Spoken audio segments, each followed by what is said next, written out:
Launch. GC. Go. Guidance. Go. Fido. Go. Prop. Go. GNC. Go. Max. Go. Eagle. Go. Ecom. Go pending final steps to cabin link check. 2, 1.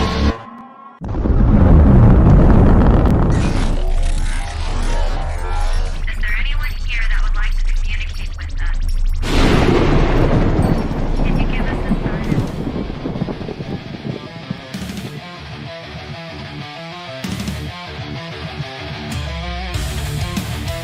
Welcome to the Rift Nation Network, the RNN, putting a slide in your glide and a dip in your hip. Welcome to the mothership, the home of the travelers of the universe. With shows throughout the week, you can find us at Instagram, Twitch, Facebook, YouTube, Spotify, and more. Everything you could want, everything you can need right here, right now. From the paranormal to the supernatural. From comedy to the spiritual. And now, your featured show. Shall we begin?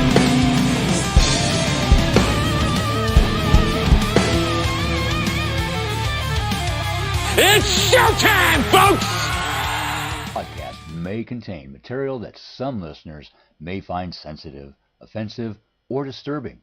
We strive to create respectful and informative content, but topics discussed may include mature themes such as violence, explicit language, or controversial subjects, triggering content including discussions related to mental health, trauma, or other sensitive issues, explicit language. Occasionally, our guests or hosts may use strong language. While we aim to handle these topics with care and empathy, we encourage listeners to exercise discretion. If you find any content distressing, consider skipping or seeking support. Remember that this podcast is not a substitute for professional advice. If you need assistance, please consult a qualified.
Hello!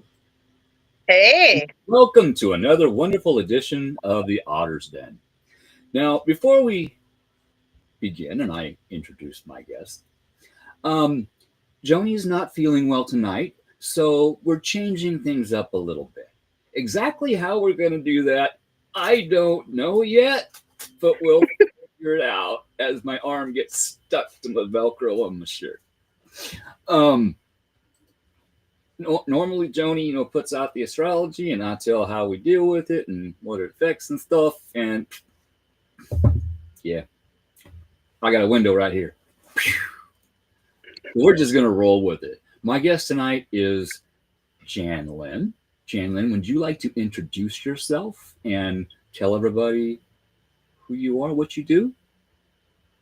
As of right now, I'm just a stay-at-home mom that homeschools the kids and goes crazy.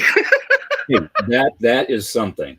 I know that takes a lot of work. That is a full-time plus job. I give you kudos for that. And all the other moms, dads, whoever that do that stay home, take care of the housework while the other one's out supporting. Kudos to you, because that is in itself a full-time plus job. On the side, I thank you, by the way, because it's 24/7, 365 days a week, and I don't know what a vacation is or a full night's sleep. No, we don't. I was Mr. Mom. I know. Oh, that reminds me of that song, Mr. Mom. Yeah. Yep. Yep. That's about right. You know, there's definitely crayons in the dryer, and yeah, it can be a disaster at times. Yeah. Moldy hot dog plates underneath the bed and all kinds of stuff. Yeah, I just got done cleaning the kids' room today. You know, you tell them to pick up the room, and then you never know what you're going to find when you go in after. No. Never. It can be scary. Yes, yes. I found my makeup. I found Evelina's stash. Yeah, she's something else. She is an awesome kid. She is. I can't complain about my kids. I got wonderful kids. You do. You do. And when she grows up, she is going to be a very unique individual. Yeah, you could say that. Yes. I feel sorry for her future husband. I'm already saving for the therapist bills. Not for her, for him. Yeah. So yeah, it'll be fun. I can't wait to see her grow up. I don't have a license, but I can help. I'll send her to you. Okay. Yeah. All righty. You need a boss. Now you are into the paranormal, correct? I am into the paranormal. I don't know what you would want to call me. A medium. I don't think I'm a psychic. I call myself a mutt. Yeah. I did other shows, and they wanted me to give a particular exact description. You are this Claire. You are that Claire. I can't do that. I experience them all at different times with different spirits. Right. I can't pinpoint one thing that I can do. I hear them. I see them. I talk to them. Let me clarify. I hear them or I hear them. I see them or I see them. I feel them or I feel them. There's a difference. And it depends on what entity, what human spirit you are working with as to how they find it easiest to come through. My grandma, chocolate chip cookies. Yep, I smell rose perfume. Yep. Mm-hmm. Grandpa's cherry tobacco. I've still got his pipe downstairs. It's the luck of the draw on which quote Claire gets used in any investigation. And I'm gonna say hello to everybody that is on the show. We've got Cindy, we got Steve, we got Michelle, we got Lisa, we got Howie. There's one name I know. Howie is the founder of the R.I.F.T Nation Network, people. If you haven't already liked the R.I.F.T Nation Network, up in that corner, there's our logo, RNN, R.I.F.T Nation Network. We are on Facebook and YouTube. I have shared out on my personal page in COVID Paranormal, the one with all caps, both my Otter's Den YouTube page and the RNN's YouTube page. It would be awesome if you could go click on that and subscribe and give us a like and hit that notification bell so you know when we're on. There's also, see if I can, there we go, a little QR code up in here. So if you like the show, if you want to give us a little donation, buy us a cup of coffee, that would be awesome. It helps support us and helps us stay on the air or your screen, whatever you prefer. Hey, Well, wait, I feel like it's back in the day, you know, when they used to play music videos, and you had your VJs. Yeah. Sometimes I honestly come onto a show and I feel like I'm a VJ. Yep. I understand. So I mean, and people, I don't know. Have you ever figured that what is the difference between an energy worker and a medium? Like, what are the definitions? I don't know if there is a difference. I always have people ask me, well, what type of energy do you work with? You know, there's the word psychic, and then there's medium, and then there's psychic medium. Each one is supposed to be able to do specific things. I've done both at times, but other times I'm sitting there and nothing's coming through. I was offered to do a gallery read with a friend of mine up in Lincoln, live gallery read. And I said no. The reason I said no is because it wasn't I didn't want to fail. It wasn't that I was afraid, even though I was, but I didn't want to get up there, get asked a question, and not have that person's individual come through. Somebody else might come through. I don't know. I don't always get names. I get messages. And they might not understand that. And that was when I was first coming into my gifts. Now I might try it. But that's normally not how I work. If I get a message for somebody, I say, hey, here, take it with me. You hit them up personally, and yeah, not in a crowd setting. I can't do crowd settings. Thank you, Heidi. No, and with the crowd, it's like going to a concert. The energy, when you are very empathic, the energy is so overwhelming. I can handle Walmart, put my shield on, get out. Okay, no problem. But thank you for delivery. Yeah, I live in a town of 1,700. There's a little town of 683, I think, to the about a mile north of us called Blue Springs, and there's a little Keno bar there and grill. And 5 o'clock, I went up to get me something to eat. There wasn't hardly anybody in there. By the time I got my meal, it was absolutely packed in there. And the energy and the volume of everybody's voices, I couldn't take it. I had to get out. And that used to be my environment. I couldn't take it. I got a to-go box. I brought it home. And then I grounded. I can't take it. Now, I went to a Shinedown concert here a few years ago. Well, it's been more than a few. Ooh, but you're lucky. I was up top. We were kind of secluded. We were in the nosebleed section. Did that on purpose. And I was all right. I got through the whole concert. Well, do you think that music helped too? Mm-hmm. Everybody's in the same vibe. Everybody's in the same mood. And a band like Shinedown.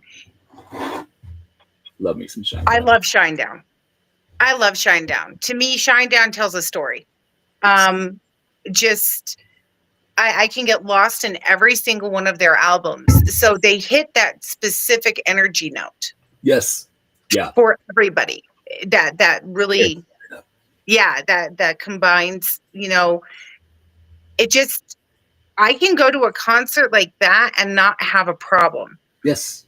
I can go to, if it deals with music, I can't go to a movie theater without panic though. If it's crowded, it's a little difficult. I find my own little corner. And like, if I decide to go out on Friday night and go to the bar to get out of the house, I'll go down to the local bar here, and I do it for a couple of reasons. To get out of the house, the four walls get to you after a while.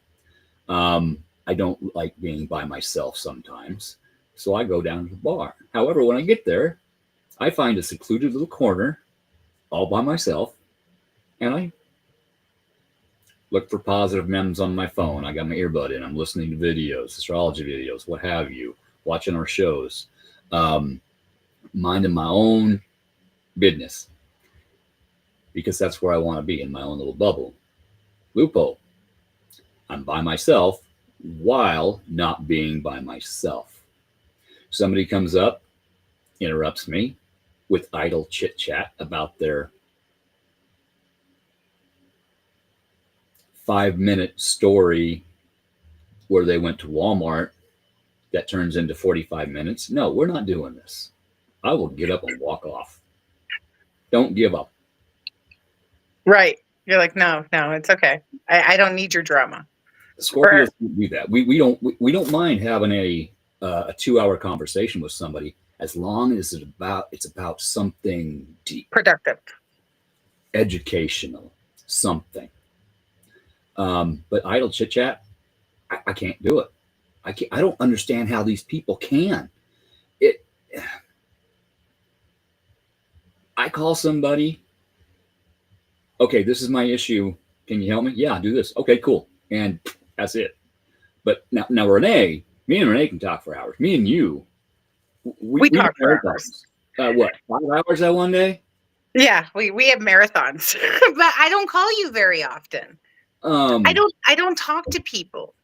So when I reach out, it's somebody that's important to me. Yes. And I want to spend that time with that person. Mm-hmm. I did the big crowds just like you. I did this and I did that. And I like my tranquility now. I'm very at peace with my tranquility.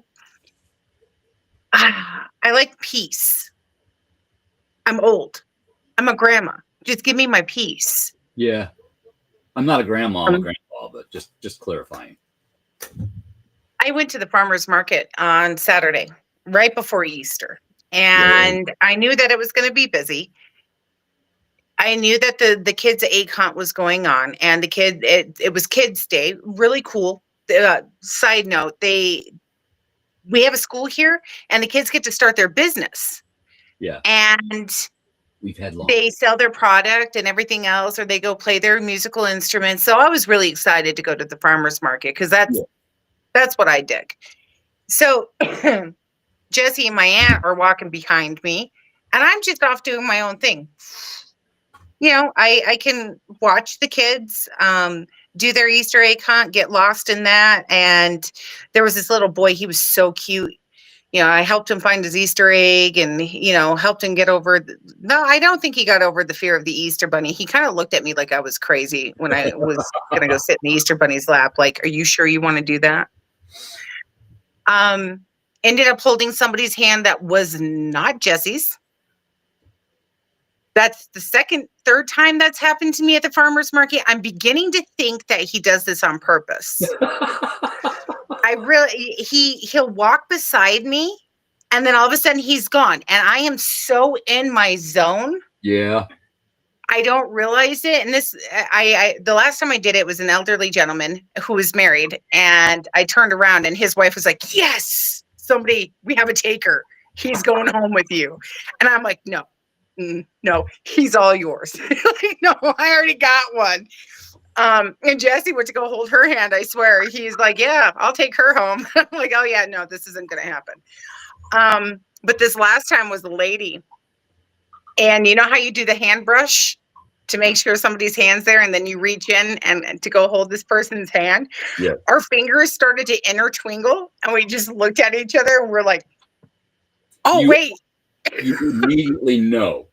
You're in process of movement, so you don't immediately stop. But as soon as that touches there, you know that is not your person's energy. Right, but we still clamped. Yeah, you are in process, and it's shocking, and it's like... I often wonder, though, if I'm meant to do that with certain people. You know, our hands have that energy. It can make somebody's day. Right. Your energy transferring to them might change their entire mood. Just like smiling at somebody walking down the street that's having a bad day. They smile at you. Some don't, but some do. And they're like, oh, somebody smiled at me. Maybe it's not such a bad day after all. No, I'm usually like, do I look funny? Do I smell funny? Like, Kandar. Hey, Lois. How you doing?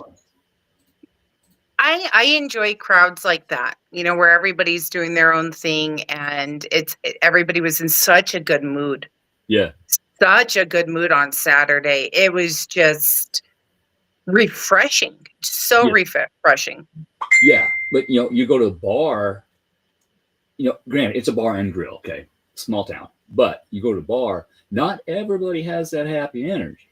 They may act like they do, but when they're talking, even when they're laughing and joking with the person that they're with, they might be laughing and joking at negative things, talking bad about other people, what they want to do to this other person because they did this, and that gets out into the air.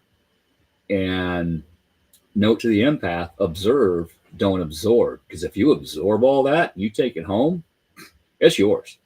Yeah, it's yours to keep. It's your burden to bear. Because that stuff didn't happen to you. You don't have a way to heal that. You have to eventually figure out a way to drown it out. And that can be done. It's difficult. But that person that happened to They have the ability to go through the process within themselves in order to heal that. Us, we just pulled it from them. Another thing being an empath is I never apologize for somebody else. I cannot own somebody else's mistake. Yeah, I don't know if you've heard people like, I'm sorry he did that. My favorite one is when I go in and I deal with, a company and the person starts apologizing for the other person's behavior. Yeah. I will stop them. I'll be like, don't apologize for them.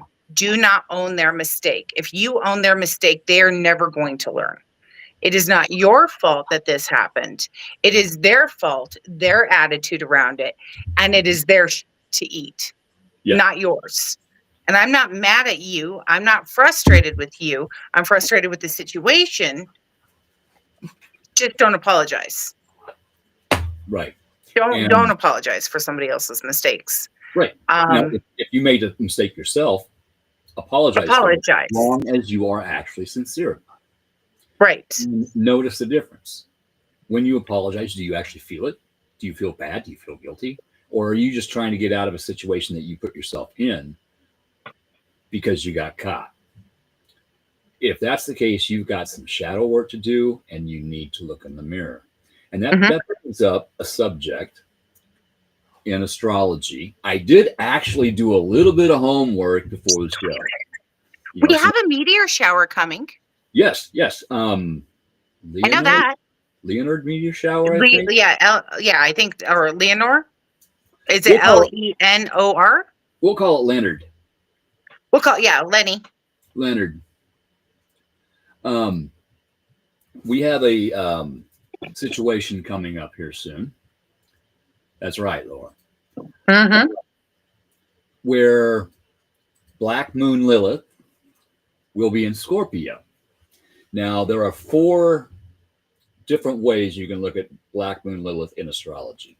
One, there's an actual asteroid, Black Moon Lilith. This particular one is it's a fixed sign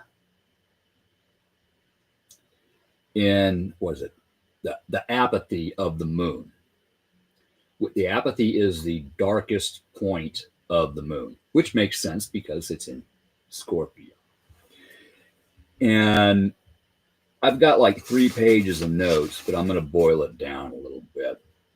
You found Megatron. What this means, and this is going to happen from May 21st. No, wait.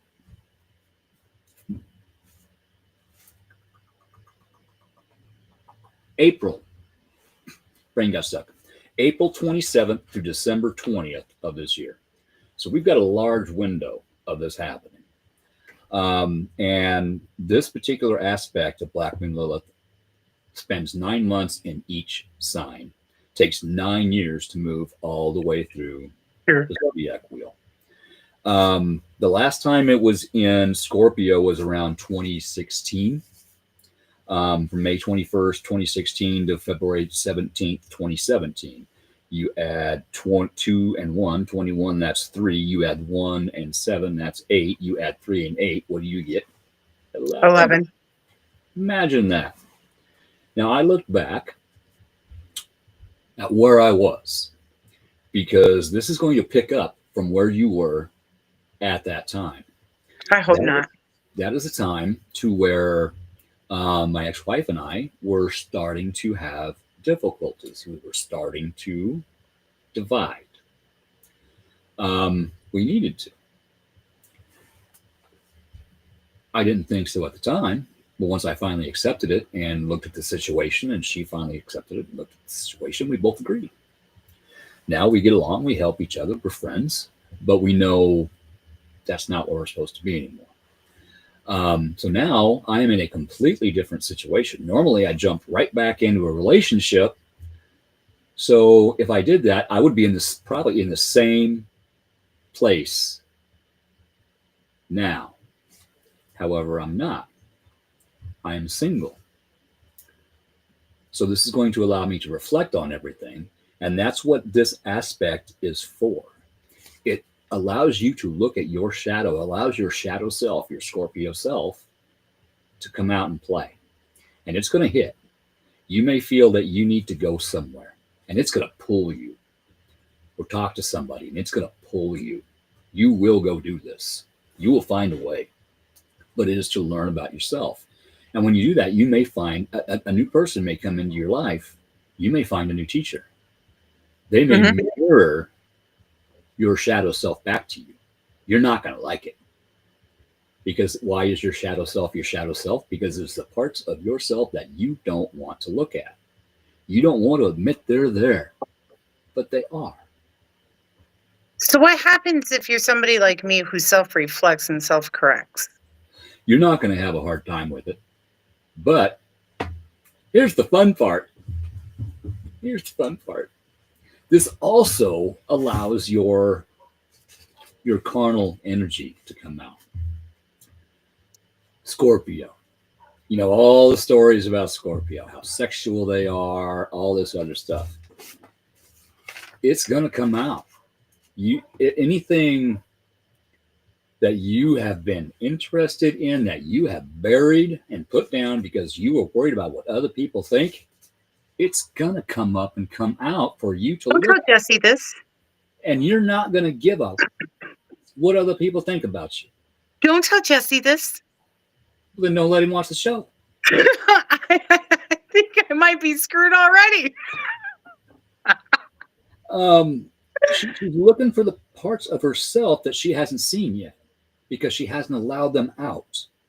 It's like I can finally be myself and explore me and not feel guilty or weird or funny about it because I'm having these thoughts or these ideas or these cravings. I want to go try this. Well, society says that's taboo. You're going to say, society, guess what? I'm going to experiment a little bit. All I want is a house in the middle of the desert with nobody around so I can walk around nude and not worry about anything. There you go.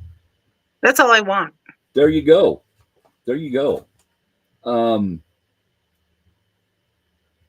good things can come out of this too.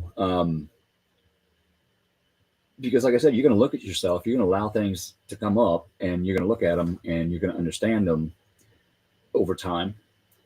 And that's going to allow you to see a new part of you. You are going to progress, grow into somebody a little newer, a little different, a little higher in vibration because you looked at your shadow self. That's not an easy thing to do. Passions, addictions, over emotional states, what's been hidden or denied from coming up.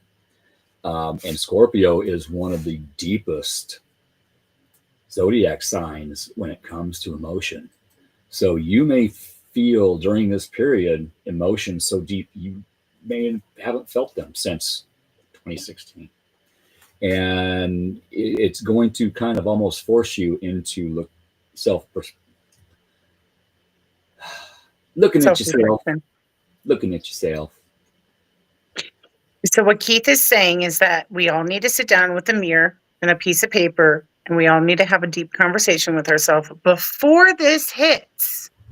Yeah. And set yourself right. Yes. Yeah, that would help. This may kick some people into a dark night of the soul. If you don't know what that is, look that up yourself. Do some studying on it yourself because you're going to learn more about doing it that way by me telling you about it. If you want me to tell you about it now, it is a depression so deep and dark, you don't know if you want to stay on this plane, but you come out of it questioning everything about yourself. Why are you even here? Well, you've helped people. You may not realize it, but you have. Even if it was just smiling at that one person walking down the street, because he might have been walking down to the bridge to jump off of it into the river. You don't know. And that smile made him smile. And he decided to go down and lean over the railing on the river, on the sidewalk over the bridge, and just watch the water go by and see the geese floating and see the catfish jump and say, hey, you know what? Maybe today's not that day. This is kind of nice. I kind of like this. Let's go back home. Tomorrow's a new day. Mm-hmm. The hair stands up on my arm. We don't know. We don't know. We don't know who we affect. We don't know who we touch. We just don't know. We have no clue. And that I try very hard, and I'm not perfect. I get my road rage. You know, I get frustrated. I get mad. I try very hard though that when I walk outside of this house, that I'm not going to be somebody's bad day. Now, if you push me, I can be somebody's bad day. I can be your bad day, and you don't want me to be your bad day.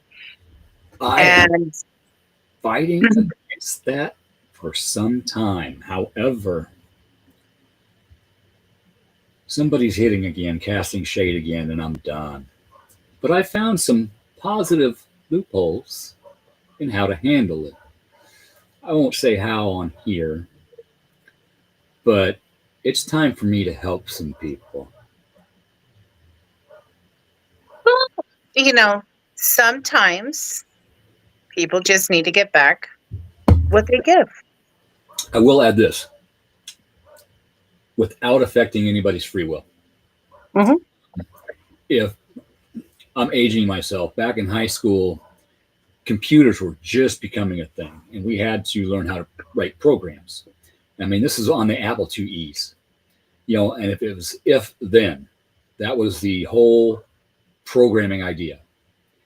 If 2 equals 2, 2 times 2 equals 4. If you take 2 times 2, then you go to 4. I mean, you had to type that out in the programming. So this is more of a, if you do this, then you get this. Mhm. If you don't do that, nothing happens. You're safe. You are safe as a baby in a crib. But if you do this, here's this in your face. That is protecting myself, my house, my land, my boundary, my guides, my spirit animals, my loved ones, my friends. And it is okay to protect yourself. It is. As long as you do it in the correct manner. And I'm even going to throw a little healing in here. Here you go. If you do this, here you go. Here's a little light for you. It's like person heal themselves, then keep doing what they're doing. It's like when you get somebody who's you're standing in line forever, and you finally get to the checkout, and the person behind the checkout is just a complete witch, just unbelievable. And you've seen her be rude to other people, and you know she's going to be rude to you. I like to smile at that person, and I tell them, I hope you have a wonderful day, just as wonderful as you are. Yeah. And I walk right out. Or because I'm not going to let them affect me, but I'm politely telling you that you're right. And maybe you should check yourself. Yeah. Yeah. That's like, instead of telling somebody to have a good day, have the day that you deserve. Mm-hmm. Now, that can go either way. They could have a really good day if they deserve a really good day, or they could have some lessons if they don't. Yeah. Are being an asshole. Yeah. I'm kind of you reap what you sow. Absolutely. Absolutely. That is something that I have preached for a long time. Back in the day, I put out a lot of negativity, going to the bar, doing things I shouldn't have been doing. Guess what I got back? Got it right back in my face. But I learned from it. I allowed myself to learn from it. A lot of people don't allow themselves to learn. Well, that's because they don't self-reflect. Right. That's why they keep going through the same cycle. Same cycle. I'm tired of the cycles. Hey, Kason, how you doing? Thank you for jumping on. Appreciate that. And that's all I was doing. I was repeating cycles. I'd get out of one relationship, go jump into the next one right away, not heal from the last one, get out of the next one, jump into a new one, not heal from those two. And I've been single for 5 to 6 years now, except for a 9-month lesson. And I'm actually grateful for that lesson. I am. It was actually reminding me of every lesson that I had ever learned and forgotten, put aside. But the biggest lesson was not to drop my boundaries for somebody. If I set a boundary, that is a boundary for my self-protection. And I learned. But I also learned that I have the strength to stand up for myself. And I deserve to be treated well, just like I try to treat other people well. That's a hard one to learn. That is hard. My last marriage, leaving that, I did not jump into this relationship like right off the bat. Yeah. Now, did I move in here? Yes. Was he here? No. He was gone. He was elsewhere. So I had the house, and I had to take care of it and whatnot. He was working out of town, and he'd come home on the weekends and help.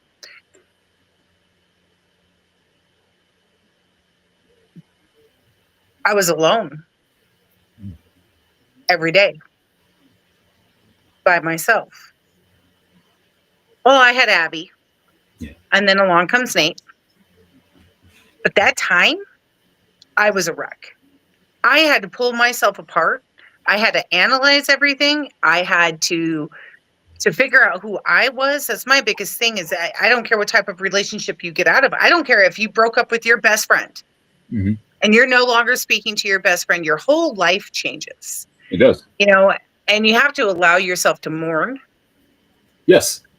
It's very much so a death. It's 7 steps. Yes. Even losing a toxic person is still a loss, and it is okay to mourn that.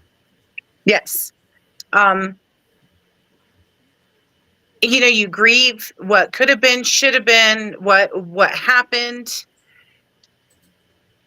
I don't know. I learned so much about myself, and I'm not going to sit here and lie and tell you that it was easy. I had a lot going against me. I had a lot coming at me. I had a lot going against me. And there were days I walked by and I went, you know what? It'd just be easy if I grabbed that and just go out back and end it. I'd stand there and I'd stare at it like, I can't do this any longer. Mm-hmm. And then I'd remind myself, no, that's not the answer. You are working through this. You are getting better. And I had a good support system. Mm-hmm. I really did. I couldn't have done it without Adrian. Mm-hmm. I mean, you know this. Adrian, she was so real and she was so honest, and that's what I needed in those moments. And then the support from Jesse, just being my friend, just being by my side, somebody that I trusted and I knew I could trust. Yeah. And look at where I am now. I wouldn't go back. If you paid me $20 million, I would never go back. I wouldn't be that person again. I'm happy. I'm whole. I'm full. But that takes self-reflection. It does. Thank you. Well, I'm proud of you too. I mean, we've talked about this. We've come from the depths of hell in some of the things that we faced. Literally. Yeah. And we're not going to explain that to the general public, but we know. Renee knows. Mm-hmm. We literally have to hell and back. I've been in hell's basement. Hell has a basement. Mm-hmm. It's got a sub-basement. Hell has 9 doors. Yeah. Mm-hmm. Now imagine that. Black Moon Lilith is in Scorpio for 9 months. Now, what do you get after 9 months? A new life, a pregnancy, 9 months, a new life. My last relationship was 9 months. And out of that, I got a new life. I had to struggle. I had to fight. I'm still struggling. I'm still fighting. But I've also found myself in repeating cycles. Again, job, people, but I have choice. I can look for a different job. while I'm still employed here. Mm-hmm. Well, and we're put back into cycles because there's something we haven't learned yet. Yeah. And, that's like, going from one bad relationship to another bad relationship to another bad relationship. Well, or we have what are the similarities? Yeah. What's the common denominator? I was the common denominator. You are always the common denominator. I am always the common denominator. If you find yourself in repeating patterns, it's not the other person's fault. It is your fault that you put yourself there. Yes. And I am so big into self-reflection. I am so big into letting go. But you need to forgive yourself for putting yourself into those situations. Because you didn't know any better at that time. You do now, but you didn't then. It's evolution. And Kason, real quick on your question, how to get out of hell. You might go back once this is over and watch from the beginning up until you jumped on. I think you're going to get some answers. The next 9 months are going to be a doozy. And I kind of go through and explain that a little bit. How do you get out of hell? You're honest with yourself. Pretty much. You're honest with yourself. I don't care what type of addiction you have. I don't care what type of problem you have. And Keith, you're very much so right. We have free will. We have a choice. Mm-hmm. You said something about forgiving yourself, and that is so huge because you asked me at the beginning of the show, what do I do? Well, that's in a nutshell. I'm going to be the one that sits down and says, okay, let's have a talk with that, little kid inside of you. Did that little kid know any better? No. Did you make a choice? Good job. I am glad you made a choice. I am proud of you for making the choice. Was it the right choice? No. Did you know it at the time? No. Now you need to say, I'm sorry, but you need to realize that you at least made a choice. My dad always had something, and this is going to be kind of graphic. My dad always said, you can never be a fence rider. You're going to have to jump off one way or the other because nobody's going to want to tore up PUSSY. So which way are you going to go? And that has always stuck out to me. Always stuck out, but it is so true. You cannot sit on the fence. You cannot, just sway one way and then sway another way. You're going to have to fall and you're going to have to make that choice. So whatever choice you make, I'm at least proud of you that you made that choice. Yeah. Now let's go back and analyze it and let's go back and forgive ourselves. And when you forgive yourself, you need to let it go. Don't go back to that. You can go back and reflect and use it for reference, but don't live in that past. No, don't dwell. And don't dwell in it. And so when you self-reflect and you're honest with yourself and you have that conversation with the 5-year-old you or the 16, and then you go to the 16-year-old you, and then you go to the 20-year-old you. And then I'm not going to go any further because nobody needs to know how old I am, 42. 55. But at 30 years old, 12 years ago, I sat down and I said, enough is enough. I'm tired. I am me. I am making my choices. I can't control anything. And that's another thing. Self-reflection is about letting go of control. You control nothing other than yourself. Right. It drives me crazy watching people trying to control this, control that, control this. The control is controlling you. You're not controlling anything. And then on a spiritual sense, well, welcome to creating an entity. Welcome to creating a poltergeist. Welcome to creating your own bullshit chaos, shit mess that you have to sit in and marinate. Topa. Hey, Jeremy. Hey, Jeremy. Pop it on, buddy. Renee, you want to do me a favor and verify something for me? You want to look at my front boundary? Please and thank you. So it's interesting. It's interesting. And I can see how this is going to be hard for some people, but it's necessary. It is a necessary process. It's necessary in growing up and moving on. I always say, everybody asks me. Now, I'm not shy about this, and Keith knows this. I am a practicing Catholic, but I have a hard time going to church. Nothing wrong with that. I have the hardest time. And I've heard one other person sit down and talk to me about this. And I was so relieved, but yet sad. Because they told me the same thing that I see and that I feel. We are taught to let go. We need to let it go. Just if you can't forgive, I don't care what you believe, you just need to let it go. And if you can't understand, you just need to let it go. And it'll eventually come back around to you. And when you have those tools in your tool chest, you can go back to it. Yes. And it'll come back. I have a problem because I watch people go, okay, here's my demons. Here's my addictions. Here's my problems. I can't handle it, God. Here it is. I'm not going to do it. And they're great during church. But what do they do the second that they walk out of church? They grab that rope attached to that demon and they pull it right back out the door with them. Yep. And nothing hurts me more than seeing that. You have seen it. I'm seeing it. Seen it.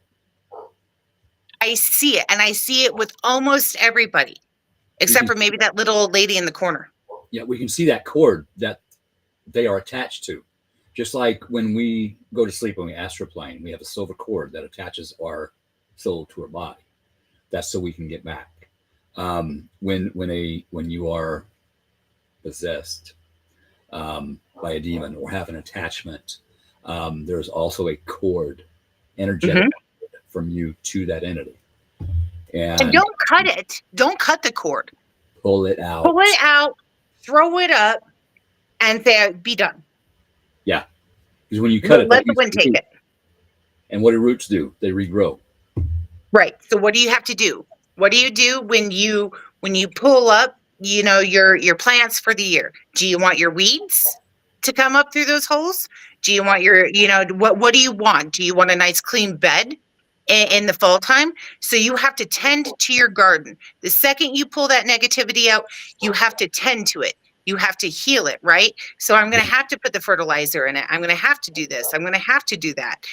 And I'm going to have to lay down that mat and the new mulch and the new soil and cover it. Yeah. Until it's time for it to be uncovered to plant something else into it. Yes. I didn't read that. I was in the middle of reading that. Sorry.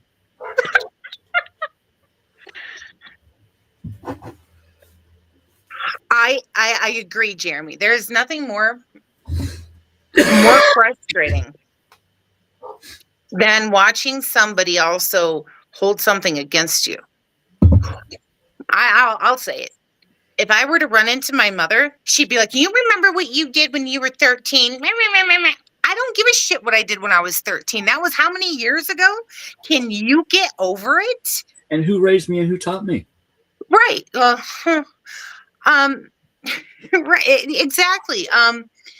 Let go of that past, even with people that you know. Mm-hmm. I am so firm, and Keith, you've heard me say this. I cannot love somebody for what they should be. I cannot love somebody for what they were. I can't love somebody for what I think that they should be or that they're capable of. I love them for where they are at right now. And that is what unconditional love is. That is what true love is. That we see as empaths, we see the potential someone has. And even though we've set boundaries, we may drop them because we see that potential. And that potential is what they are portraying to us in order to facilitate that relationship, whatever that relationship may be. Friendship, coworker, significant other, child, yes, parent. But as the hair stands up on my arm again, when that person starts to take their mask off and you start to see who they really are, you need to pay attention to that. Mm-hmm. No, you are going to get knocked on your ass. Yep. Don't fall in love with potential. Verify, take time. Take time to get to know that person. Watch their actions. feel their emotions through their words, through their texts, through their messages. Don't fall in love with the idea. I'm very big on that. When I had guys, I'm so in love with you. No, you were in love with the idea of me.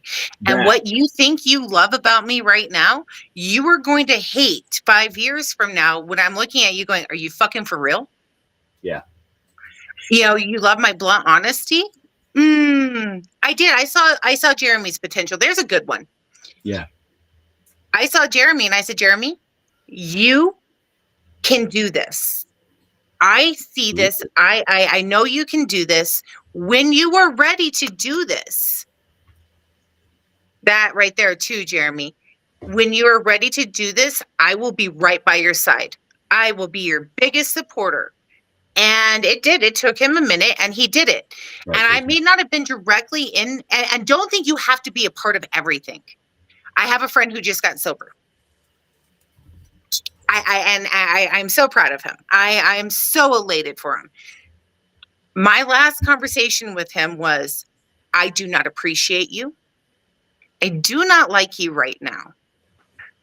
I can't do this anymore. I'm not going to stop loving you. I'm going to love you where you're at, and I'm going to put you at a distance. Yeah.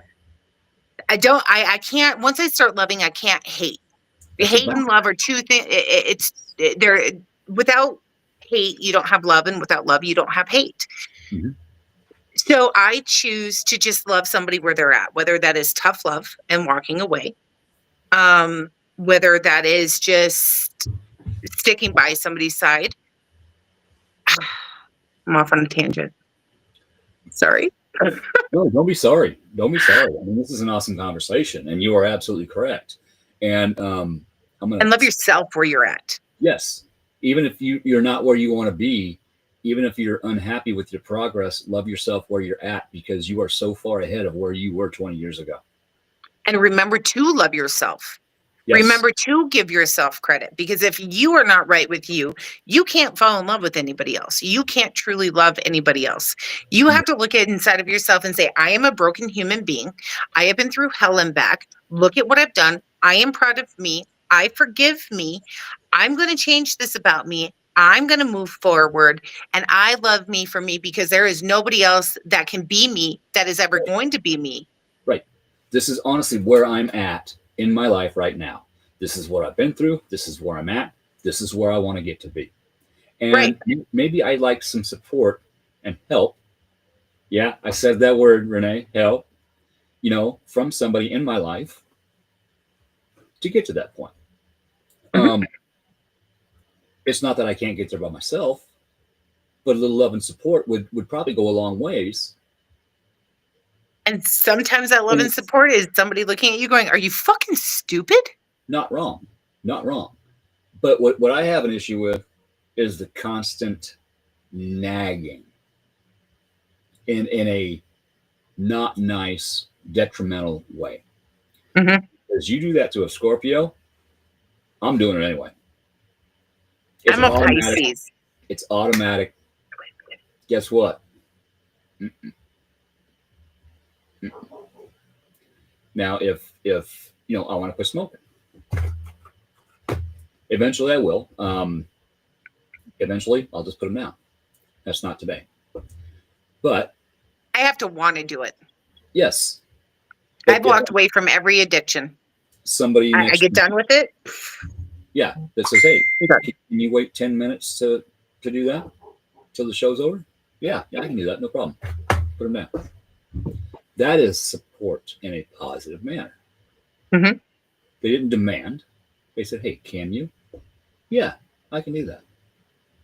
That is how this brain works. And over enough time and doing that, guess what? I just don't pick them up anymore. Mm-hmm. I know how I work. I need positive. Can't think of the word. Reinforcement. Yes, thank you. I didn't really get a lot of that when I was a kid. I didn't have a dad growing up, so I didn't know how to be a dad. So when I was a dad, I thought I was a piece of crap dad, but I did something right because my kids turned out to be phenomenal. I've had a lot of talks about them. or not about them, but to them about where I was at that time and why I did what I did. And Because you were growing up. they understand. There was also another entity involved, but that's neither here nor there. I did what I did. But Kason brought up another good point a little while ago. When we were growing up, our parents were going through and learning things. They didn't know everything. They went by what their parents taught them. And their parents, when they were growing up, were going through what their parents taught them. And they didn't have all the tools that we have to learn about themselves now. I agree. I think future generations, as long as the parents do the work to learn about themselves and to teach their kids how to do it, I think the world can be a better place. Not everybody's going to do it.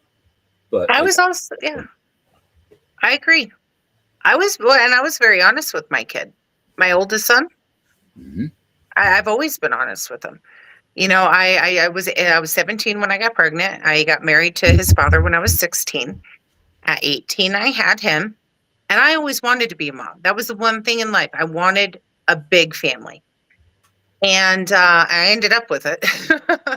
I'm very proud of it. But I remember even when he was an infant, I was holding him and I was rocking him one night, and I breastfed. So I'm looking at him on my boob, and I said, "Dylan, I love you, and I'm going to apologize because I know I'm going to mess up. And please have patience, please, because I am learning, and you are my first. Mm-hmm. And you're going to grow up with me. You're going to help me grow up." Mm-hmm. And still, 24 years later, I will pick up the phone and I will say, "Son, I am still learning. Every day is a new day. I am still learning. And I apologize that you have to be the one to bear the blunt of this. Yeah. You are my oldest, though." And, I was just very honest with my oldest son. And I was very honest with my second and third and fourth and fifth. I was very honest with them. And I recognize when I make mistakes and I tell them. So I hope that when they grow, and one of them is a father now, and then I have the most wonderful extra bonus son with a couple of kids, and I can't. Love those boys, all of them. I tell him the same thing. I'm just going. Yeah, Renee, that's Proud of you. That's huge. And I'm trying so hard to be that breaker. And what I'm realizing is, by being that breaker, the mistakes were already made, but it's going to come through my kids in the way that they raise their kids. Like, I may have started to break the chain, and I made the change, and I still made mistakes, but the way that I made my mistakes and I atoned for my mistakes, and I'm honest with my mistakes, I'm watching my children become different. So different, because all we want is for our children to be better. So I feel like even though we're the ones breaking the chains, they're the ones that throw the chains out and they start the new. And that is so important. And we are in that time frame, in the world where your chain breakers, that is our generation. That is us. I mean, were you a latchkey kid? I was a latchkey kid. Yep. I didn't have somebody watching over me 24/7. So, I need to throw something out here real quick. I just kind of got reprimanded for not putting some people's comments up. I have a traumatic brain injury and from a car accident. And it's difficult for me to read all of the comments and put everyone up there while I'm trying to stay engaged with my guest and the conversation and help people learn. So if I missed your comments, I apologize, but there's a reason. I have the Dane Bramage. I admit it. I've accepted it. This is the way I am. And If I missed your comments, I apologize. You're loving your body. Everybody's. Another thing is Facebook doesn't always jive. We're just coming out of Mercury and Mercury shadow period. Sometimes they don't come through. Just have patience with me, please. Like I said, I apologize. I do the best I can. A co-host sitting here next to me would be awesome. You know, they could watch that, but I don't have that anymore. So maybe someday, but not today. And I don't have control over anything. I know touchy the board. I keep my hands to myself. Even on my show, I know touchy the board. I will mess something up. I got you.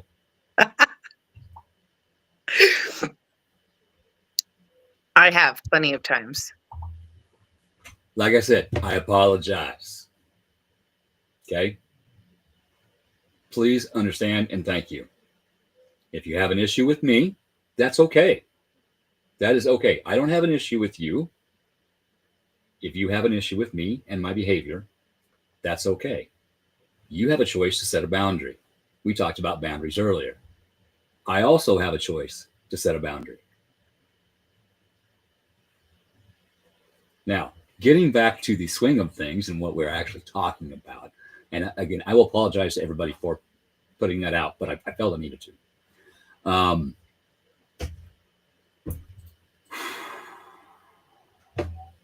on, I need just a second. So there we go.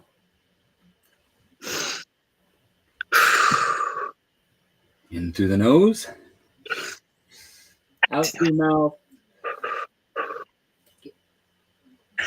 My cardiologist, remember, take, because I have to restart my heart. And when he does it, he's like 90 years old and he's got all these wrinkles and you can tell he does it quite often. Yeah. I totally lost where the hell we were, and I apologize. We were talking about loving yourselves and this next season that we're coming into. Yeah. I mean, self-reflection is. Hear that? Mm-hmm.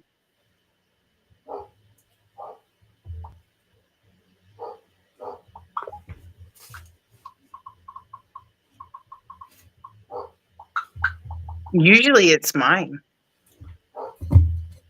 I've got somebody knocking at my front boundary. Well, actually not knocking yet, standing there thinking about it. And if they do, they're going to get blown into next week. So. Can I get blown into next week? Not this sounds way. Like it sounds like a good time. Not this way. Thank you, Renee.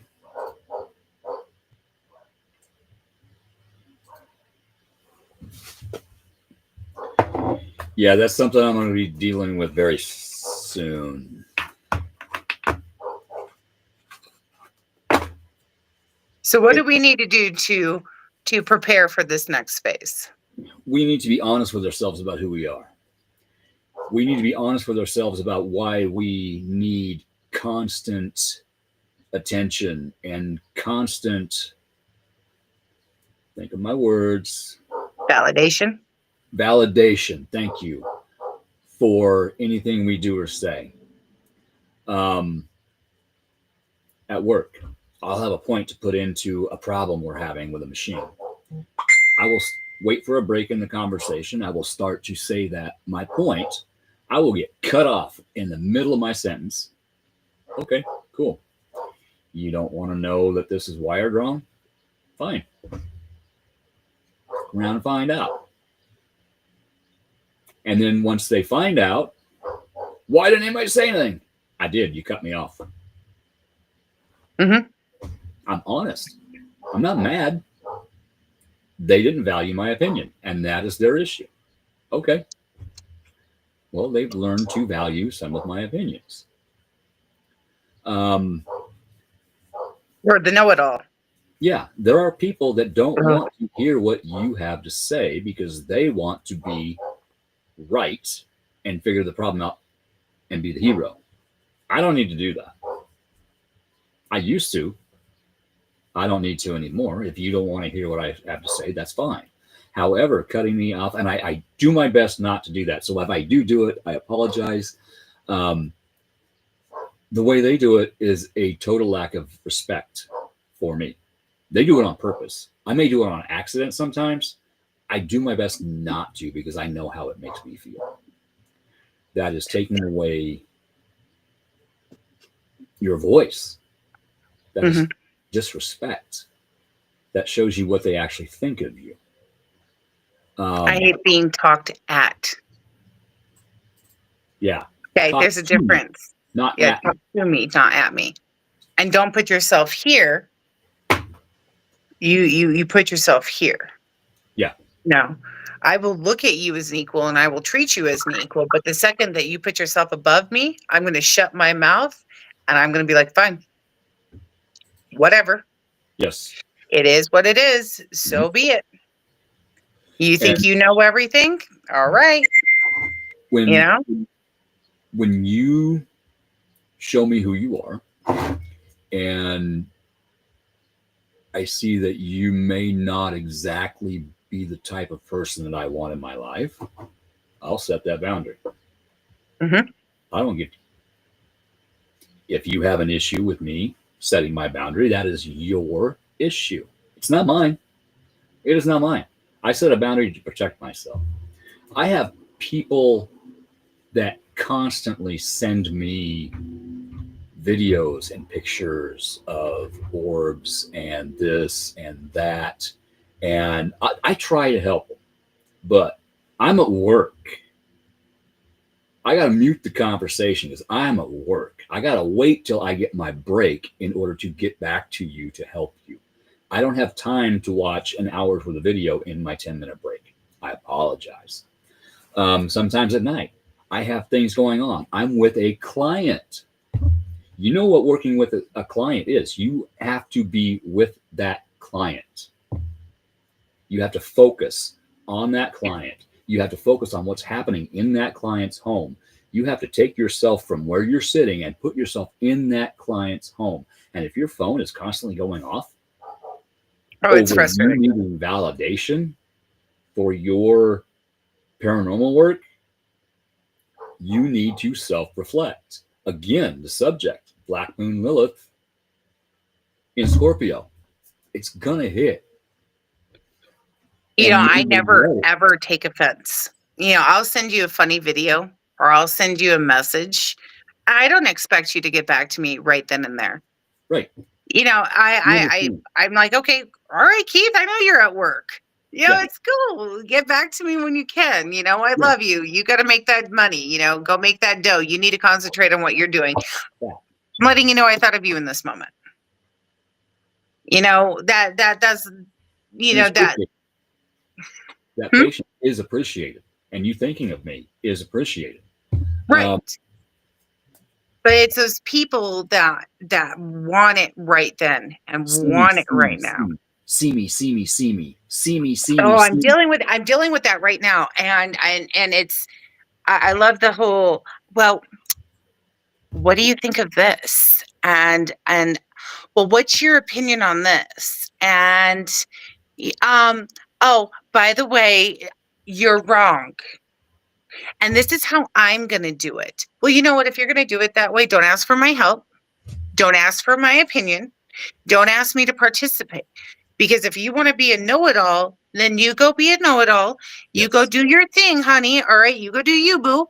And when it falls, it's not going to fall on me, and it's not going to fall because of me. And don't try putting it back on me, because I'm going to show you the conversation, and this is what you asked for. Plain and simple. You think you're smarter than me? You think you've been in this field longer than I have? I've been in this field for how long? And you're just coming in? Fine. That's all right. You do you. I'll watch you fail. I will try to help you learn. If you ask me a question about a picture or a video, if you ask me what I see in this, I will honestly tell you what I see or feel. Now, I may not see or feel anything.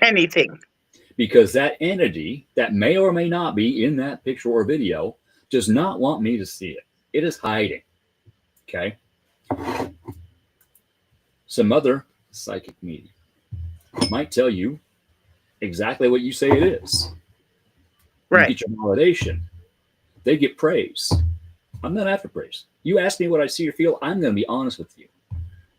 And if you think what you see is this, and I look at it and I see it as this, I'm going to tell you what I actually see or feel. You may think it's a Derman. No, that is a pissed off human spirit that is ticked off because you aren't paying attention to the fact that you need to do your damn dishes. Why do you think they're around in the sink? It's like the video I sent you the other night. I'm laying there in bed. It's all quiet.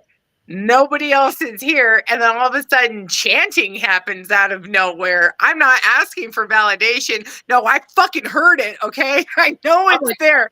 But it's like, hey, where did that come from? Where did that check this shit out? I don't know where this came from. Were you playing that on your phone to go to sleep?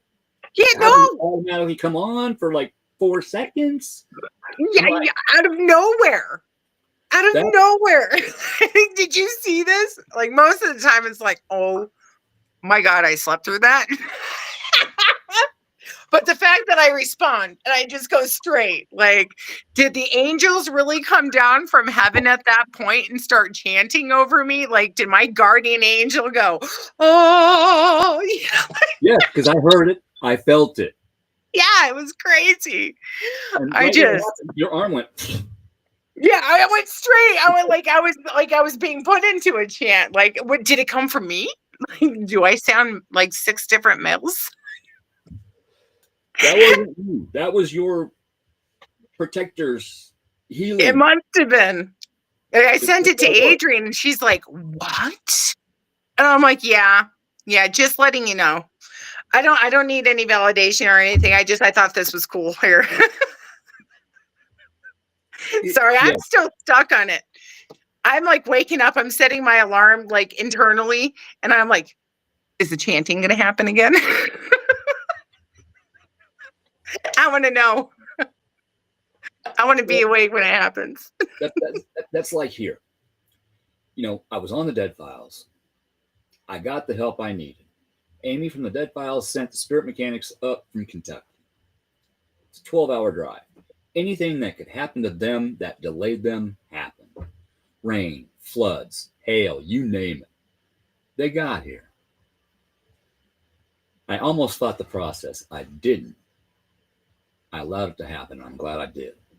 So people ask me now, is your house still haunted? Yeah. I got to say yes. And like, I thought you got help. I'm like, I did. All the negative BS is gone. What was inside me is gone. Hey, I'm never letting that son of a back in. Now, that is my choice.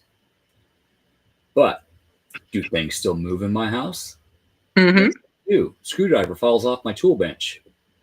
Well, I've been meaning to move my tool bench back onto my upstairs back porch area because that's where I was growing my vegetables with my grow light. Vegetables. That's your mom. Vegetables. That's your mom. Your mom's telling you, Keith, pick your shit up. You've been meaning to do this for how long? Well, guess what I did today? I moved it from the guest bedroom out into the back porch upstairs after I cleaned the back porch upstairs because dirt and stuff got on the floor because I was popping and stuff like that. But I cleaned that, got it ready, moved everything. Then I cleaned that. I got so many little things done this weekend that I was meaning to do for a year, 2 years. And it didn't take long. I still had pieces of plaster in my yard around where I put my trash can and where I have stuff stacked. Well, I took a little cardboard box and I picked them all up. There were pieces of glass, there were screws. I picked it all up by hand. I got my garden in. I got my flower beds weeded. I got stuff that was important to me done. But I kept getting hints. Hey, come on, let's go. Fine, okay. That is them helping me. So yes, I do still have paranormal activity. I still hear voices. My dog and my cat that I lost in the fire. You can hear them bark and meow. They will rub up against your leg. They will play with my new dog and cat. So is my house still haunted? Absolutely. in a good way, and I've accepted it. I'm okay with that. Some people don't want any activity in their house whatsoever, and that's fine. That is their boundary. I'd be But lonely. to set the rules. I would be lonely. Like we were discussing before the show, you know, I live off of the oldest trail in North America that goes from Santa Fe, New Mexico, all the way down to Mexico City, and I live right next to an old Buffalo soldier fort, and you know, this is the land that Geronimo ran. So if anybody knows, I mean, I live off the El Camino Real, and I love my visitors. They just pass through, and those ones, they're fine. You know, I would miss them. Yeah. But on the second note, Nate found, you know, he was watching the Dead Files. He found your episode, and he goes, "He's come a long way. I'm kind of proud of him." Thank you. And I'm Thank like, you. yeah, he has. He looks good now. He doesn't look like he's oppressed. And I'm like, you're right. And he goes, and I'm kind of jealous because he got to meet Amy. And she's hot. Amy is an amazing person. So is Steve. Yeah. You will hear horror stories out there, but they are mainly from the people that refuse to do the work that she and he suggested. When they were here during the filming process, they were both adamant. And before, you know, talking to them, I never got to meet Amy until the reveal, but they were both adamant that I needed to move. I needed to pick up with my wife and move. And I said, no. And Steve even asked me, is fighting this more important than your wife and your marriage? I said, no. Ending this is more important than anything. And then when it's not going to stop if I move. That, because I've moved and I've moved. Every house I've lived in since I was 6 years old when it first happened has been haunted in a way.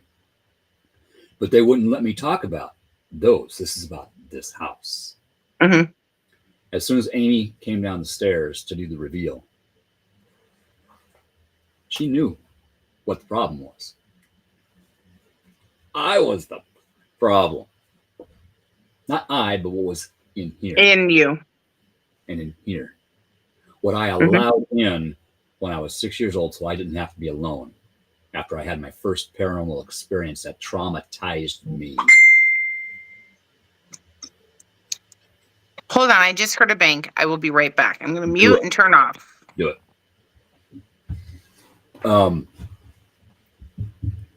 We all have our own life to look at. We all go through our own lessons if we allow ourselves. One of my lessons right now is don't put this, which has Velcro, next to my pocket, which has Velcro. Exactly, Renee. No matter what I did, it was going to follow. But once Amy saw me, she understood. And once Amy talked to Steve, then he understood. And that's why she made the recommendation to send who she did. And the spirit mechanics have been a very integral part of my life since then. They have taught me. They have mentored me. And that's helped me to teach and mentor other people. Eventually, you good, girl?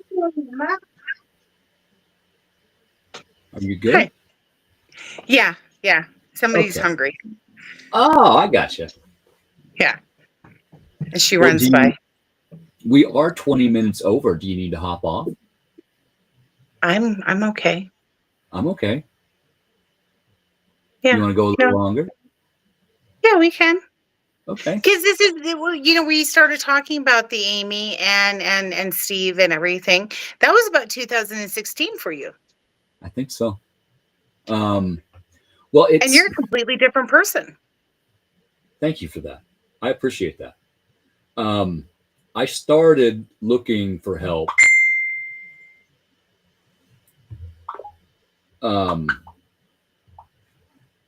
long before they actually agreed. 4 to 5 years before that episode aired. I had them talked into coming here. They vet their clients very well. They got to make sure you're not crazy. You don't have a mental disorder. Mm-hmm. Well, you know, Classification.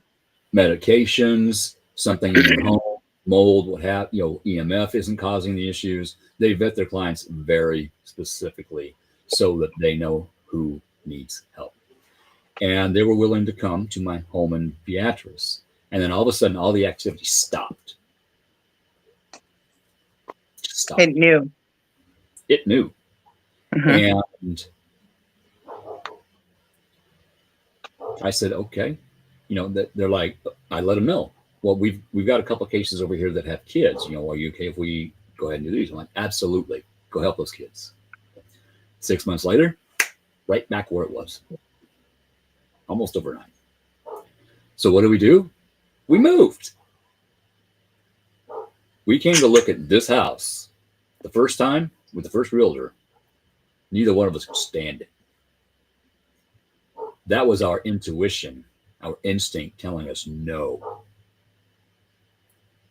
A couple months later, different realtor talked us into looking at it again. We walked in, we had to have it. Guess who had control that day?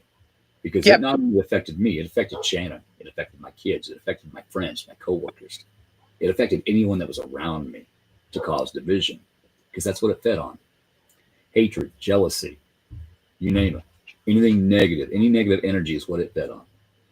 And it also would harness the energy of any entities already in the home.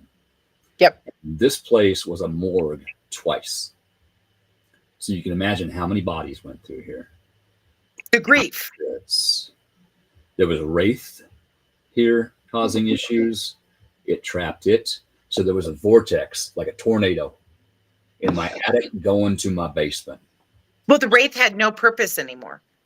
No. You know, so, you know, and that's one thing. So it's interesting that you say that, because, you know, it's not like, say, the wraith was lost. You know, it has a job. Mm-hmm. When you take that job away, it was being controlled. It can be controlled. You know, it needs something. Off more. Mm-hmm. Then there was the blood curse from my father's side. You know, big old nasty thing in the backyard. Sorry. That would attack me every time I go out back and get near a tree or a bush. We figured that out.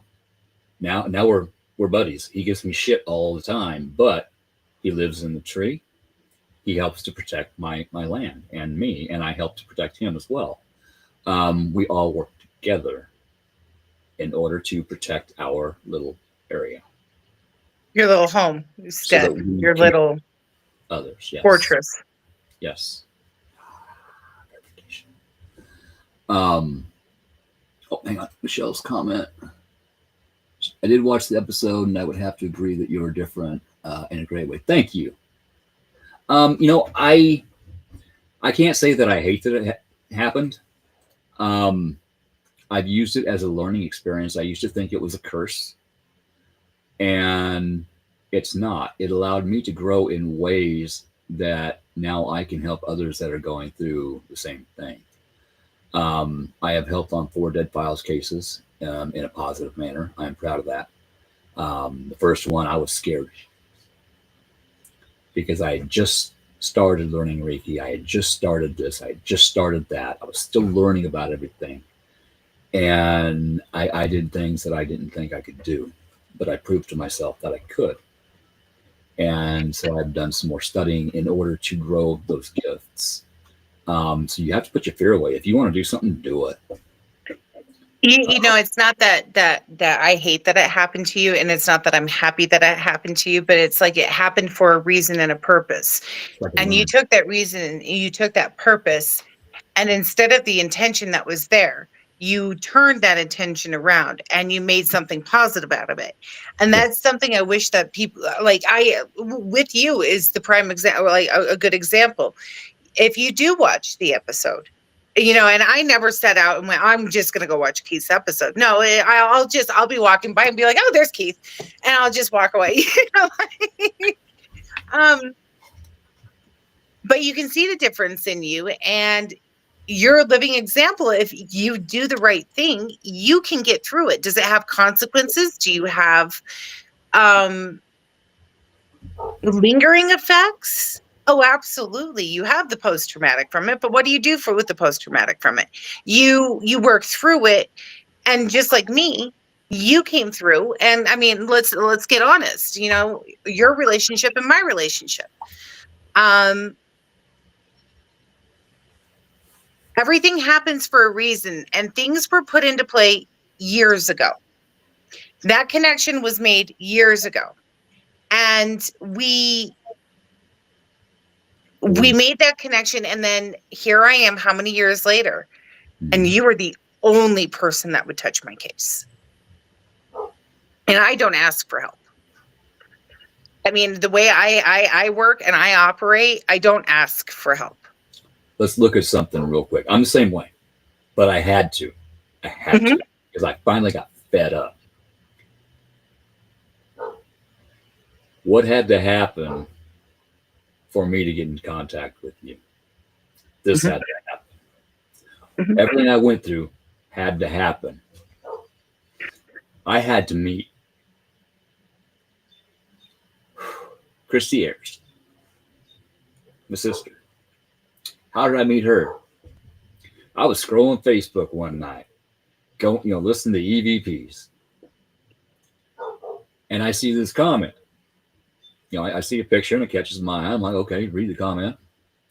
She lives in Omaha. She's looking for someone to go around, taking pictures of, abandoned locations.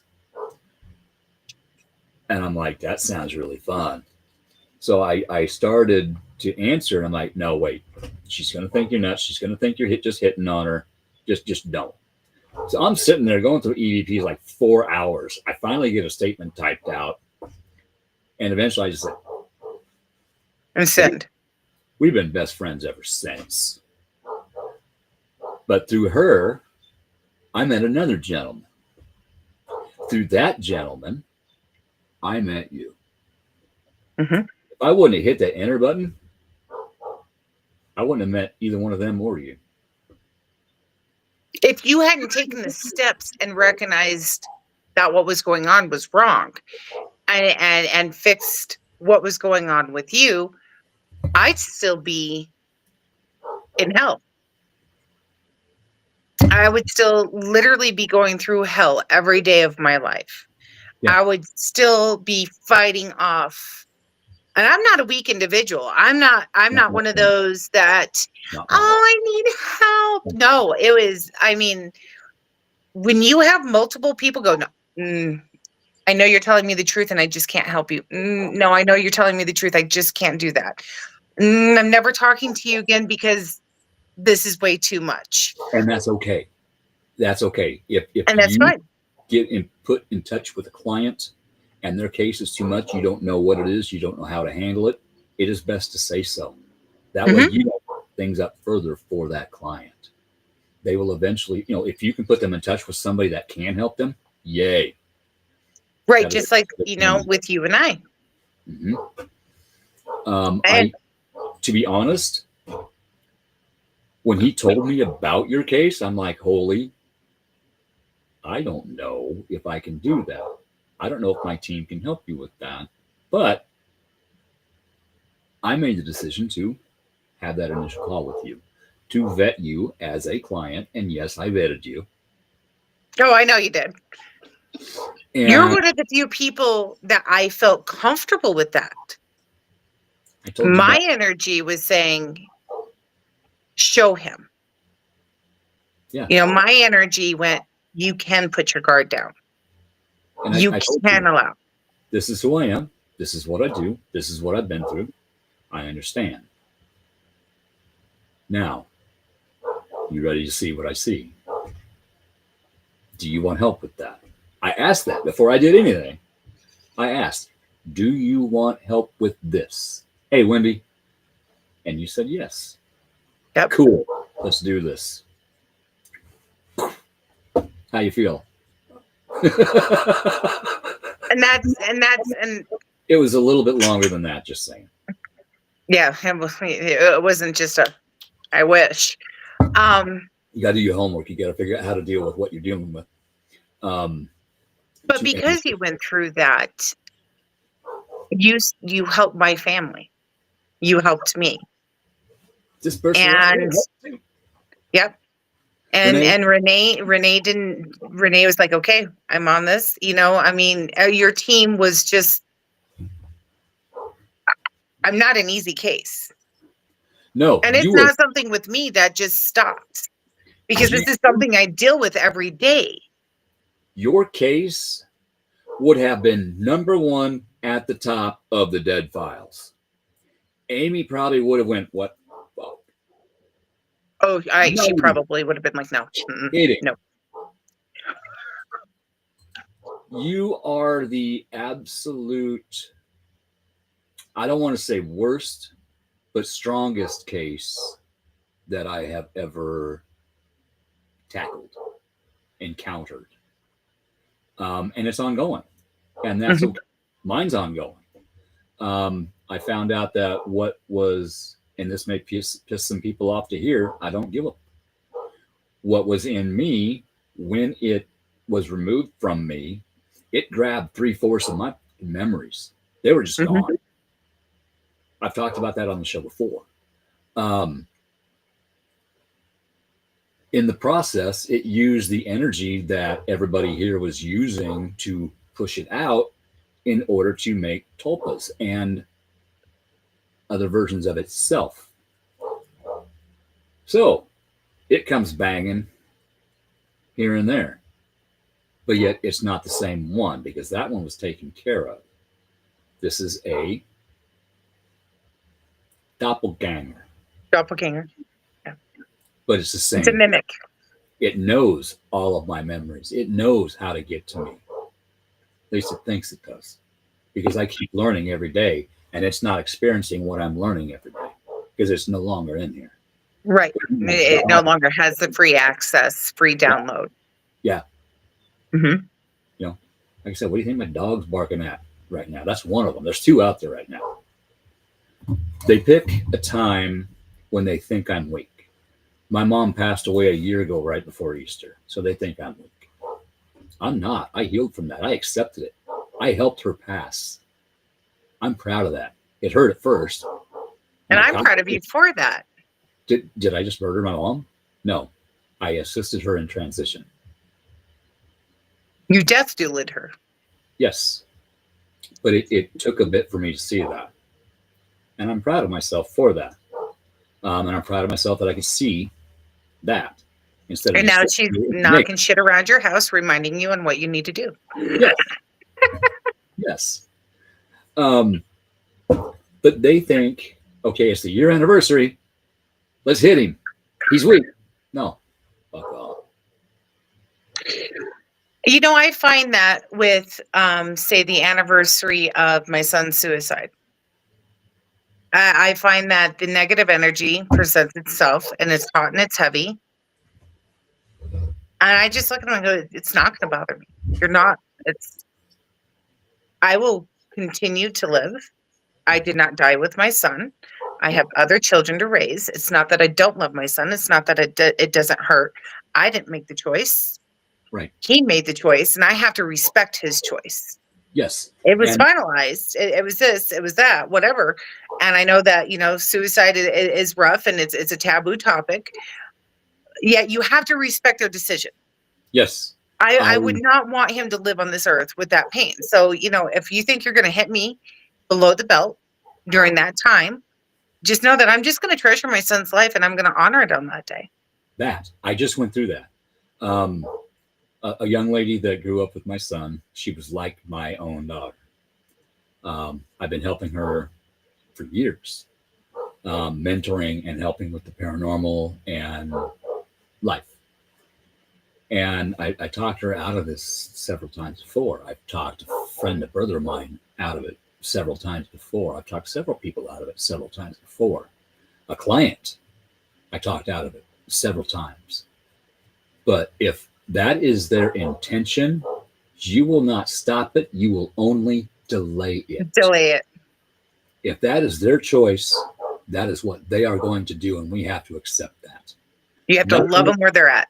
Nothing I could have done or said would have stopped this. And I guilted myself for years for some of these. My client, my brother. Because the one time he called me, said, hey, I need to talk. I had so much going on, I could not run up there. And that's the time he chose. Why? Because I wasn't there to talk him out of it. But it's not your responsibility. And I forgave myself. I forgave him, and I forgave myself. When my client passed, same thing. I'm sitting here getting ready to go to city council. Believe it or not, I was on city council. And my phone's almost dead. And I'm talking to her. I'm trying to help her, but I got to go. So I'm like, hey, I'm sorry. My phone's almost dead. Give me an hour and a half for this meeting, and I'll get right back to you.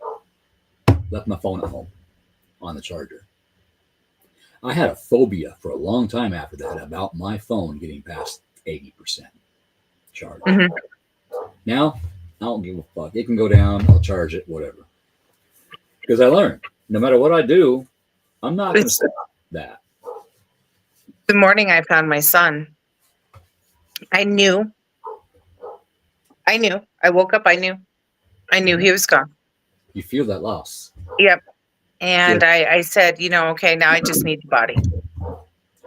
With I need it confirmed. Yes. With the one that was like my daughter. Yeah. It was a Friday night. And Spirit, I felt her. I picked up the phone. I was going to message her or call her. And Spirit said, put it down. Okay. Yep. And any other time I would have woken up, I would have had that. I do believe I astral projected more than once that night. I knew something was going on, and then I would just come right back to me. Mm-hmm. I knew something was going on, and I would just come right back to me.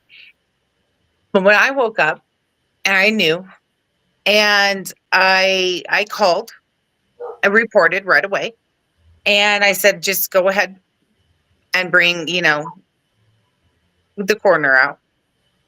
I was going to start using medical terms, and most people wouldn't know what I was talking about. And I just need 2 officers to help me. Mm-hmm. I found him, and I looked at him and rolled him over, checked for a pulse, and I gave him a kiss, and I said, okay, Piggy, okay, you're not hurting anymore. I respect your choice. I respect your decision. This is going to suck. This is going to hurt. I'm proud of you. I love you. And you are my greatest lesson in life. And I was pregnant with my daughter. I had a house full of kids. And I had a house full of kids. There was probably 14 of them there that night. And everybody went hysteric. Everybody went crazy. And I just sat down and went, this is reality. This is the way it is. He knew what he was going to do. He knew how it was going to affect us. But I had peace. I had peace with it. I just... So they're no longer in pain. Yeah, I can't imagine what he went through. I really can't. It's unfair. It's unfair for me to sit down and talk like it was so easy. To a point it was. A lot of people don't know what, I've never heard of what my son has. And my son, basically, I wasn't going to have him. I was told when he was 13 years old, here's your grief counselor. We're going to put you in grief counseling right now. And so I did grief counseling, and I worked with it, and I worked so hard to understand it. And I do understand it to a point. Right. To a point. And I can't imagine what it was like to be him, living on repeat every day. I just can't. The emotional trauma, the emotional damage, the abuse, the broken computer system code in his head. I can't imagine what it was like. Right. And their decisions were a purpose going forward. That is, he did it very unselfishly too. He was not selfish in doing this. He goes, I know. He had asked me, or he didn't ask me. He told me, he goes, Mom, will you stop loving me? And I told him, that's unfair. Don't ever ask me to not love you. Right. You were my child. I can't unlove you. I can't unmake you. Dude, your stem cells right here, you're permanently stuck. You healed my body. You grew inside of me. I can't just not love you, right? Right. And that's when he knew. That's when he knew I would never stop trying. He knew I would do anything that it took for any one of my kids, not just him. And he's like, no, my mom needs to let go. I can't hold my mom back. This is his thought. So it was so unselfish for the reasons why he did it that I couldn't argue with the suicide letter. Okay. I couldn't argue with it. That right there. We sign soul contracts before we come down and reincarnate. So that may have been him going through something he agreed to do in order to help you get to where you need to be. And also, maybe they have fulfilled their soul contract, and it's time for them to go back up in order to reincarnate again in order to help someone else. Not only that, but they get to go up there and have one hell of a happy reunion with the ones that they have lost. My mom, my grandma was there, my grandpa was there, my aunt, my uncle, they all passed. They were all there in the room, welcoming her. I'm jealous. Yeah. I want to be that person. I want to go party. Like, thanks for leaving me behind. Can't, I'm not scared of death. I'm not. It's my time. It's my time. That's okay. Yep. Am I worried about the process? Maybe. When it's my time, I'd rather just go to sleep and not wake up. Oh, no, I have a list of ways I want to go out. Mom, well. None of them are good. Maybe doing the Evel Knievel thing in a 1969 Mustang Nova with a 427 single overhead cam, I mean, I won't go skydiving. I don't want to go out skydiving. I will go out in a race car though. Get me on a motorcycle and I'm happy to go out that way. I mean, horizontal polka is one of them, I just want to be on the other side when they go. Yeah. I just want to see the reaction. I hear that. I apologize, but give me 1 second. I'm going to mute my microphone for just a minute. I'm going to run downstairs and take care of something because I'm tired of listening to the dog bark. Oh, you're going to make me talk to everybody? And I'll be right back. Oh, girl, you can do this. I know you can. I don't do this well. Go take care of it. I'll be right back. I really don't talk to myself very well. And that's what I feel like I'm doing is talking to myself.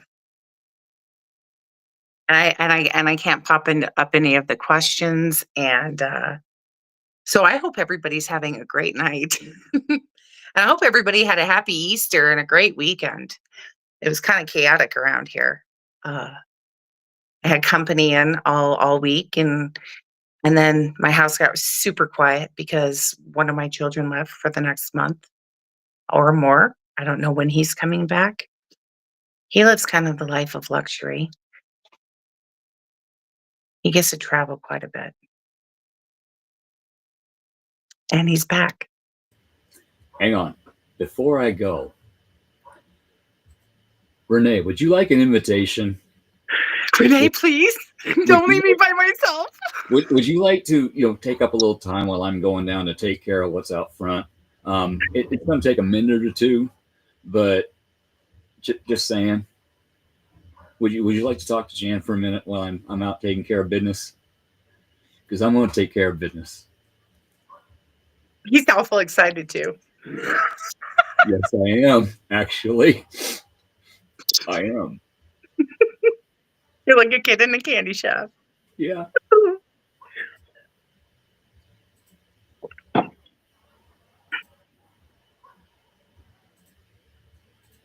Her comment, I will greet death like my friend. Death and I have very close friendship. I honor that job. I get to have exactly. Yeah. We have all helped people transition. So in our own ways, we are reapers. We help that soul get to where they need to go.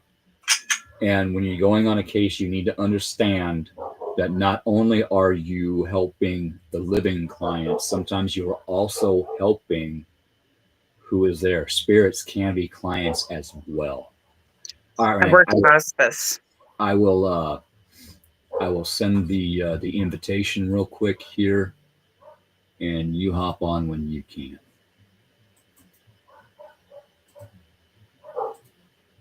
It is sent, and I will be right back. In the meantime, while we're waiting for Renee to hop on, and I'm taking care of business here. Does anybody have a question? Yes. Ask questions, please ask questions. Let me see if I can do this. How do I do this? Okay, I think I might have got it. Okay. It's the one in the middle. Oh, I'm touching dashboard. Look at fear. If you want to put a comment on, just touch it. Oh, look, how cute. I can do this. Look at me go. Yay, me. Okay, there you go. I'll be right back.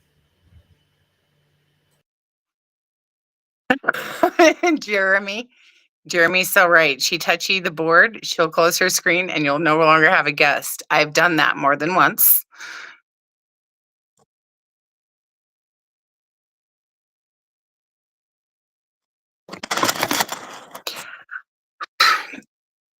You know, Michelle, I think, her say, I don't know how to pin comments.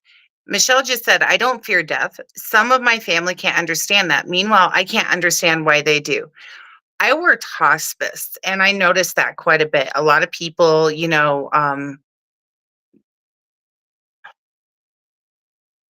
fear the unknown. And when you have so much left, to do, and you have so much, when you're not fully complete inside of yourself and you don't feel like you've accomplished anything, you don't feel like you've made your difference, you don't feel like you have fulfilled your life, that's when the fear comes in. I find that most of us that are comfortable with death, we have nothing to fear because we are who we are. We know that there's something better. Like I said, I'm practicing Catholic, and I've always been Catholic. So, Catholics believe in purgatory. We don't believe you just go straight to heaven or straight to hell. We have a purgatory period, and I'm okay with going to purgatory. If that's where I end up in purgatory. I'm comfortable with it. I'll understand definitely why. I mean, I'm not the perfect person in the world. I am a sinner. And I'm okay with that because I know my heart. And when you're not comfortable with yourself and you don't know your heart, you tend to fear death. And I just view death as the beginning of life. There's a life after death. And the day you start breathing is the day you start dying. You live to die. It is what you do in that dash, right? And if they've never accomplished anything worthwhile in that dash, then of course they're going to be afraid to die because they feel like they've been insignificant, or they feel like they've not fulfilled everything. They just, I don't know. Maybe they have deep secrets that they don't want revealed. I find that so much. I have had people on their deathbed. Oh, I need you to go hide this. I need you to go do this. I need you to go do that. They ain't going to give a shit. They don't want to be judged. Yeah, they don't want to be judged. They don't hang on. Props. Hang on. Props. Can I go smoke a cigarette with you guys? Is that okay? Yeah. What have I been doing? I haven't seen you light a cigarette. You've been very good. I've had like 4 or 5 right in front of you. Really? Yes. I didn't notice. Okay, here we go. This right here.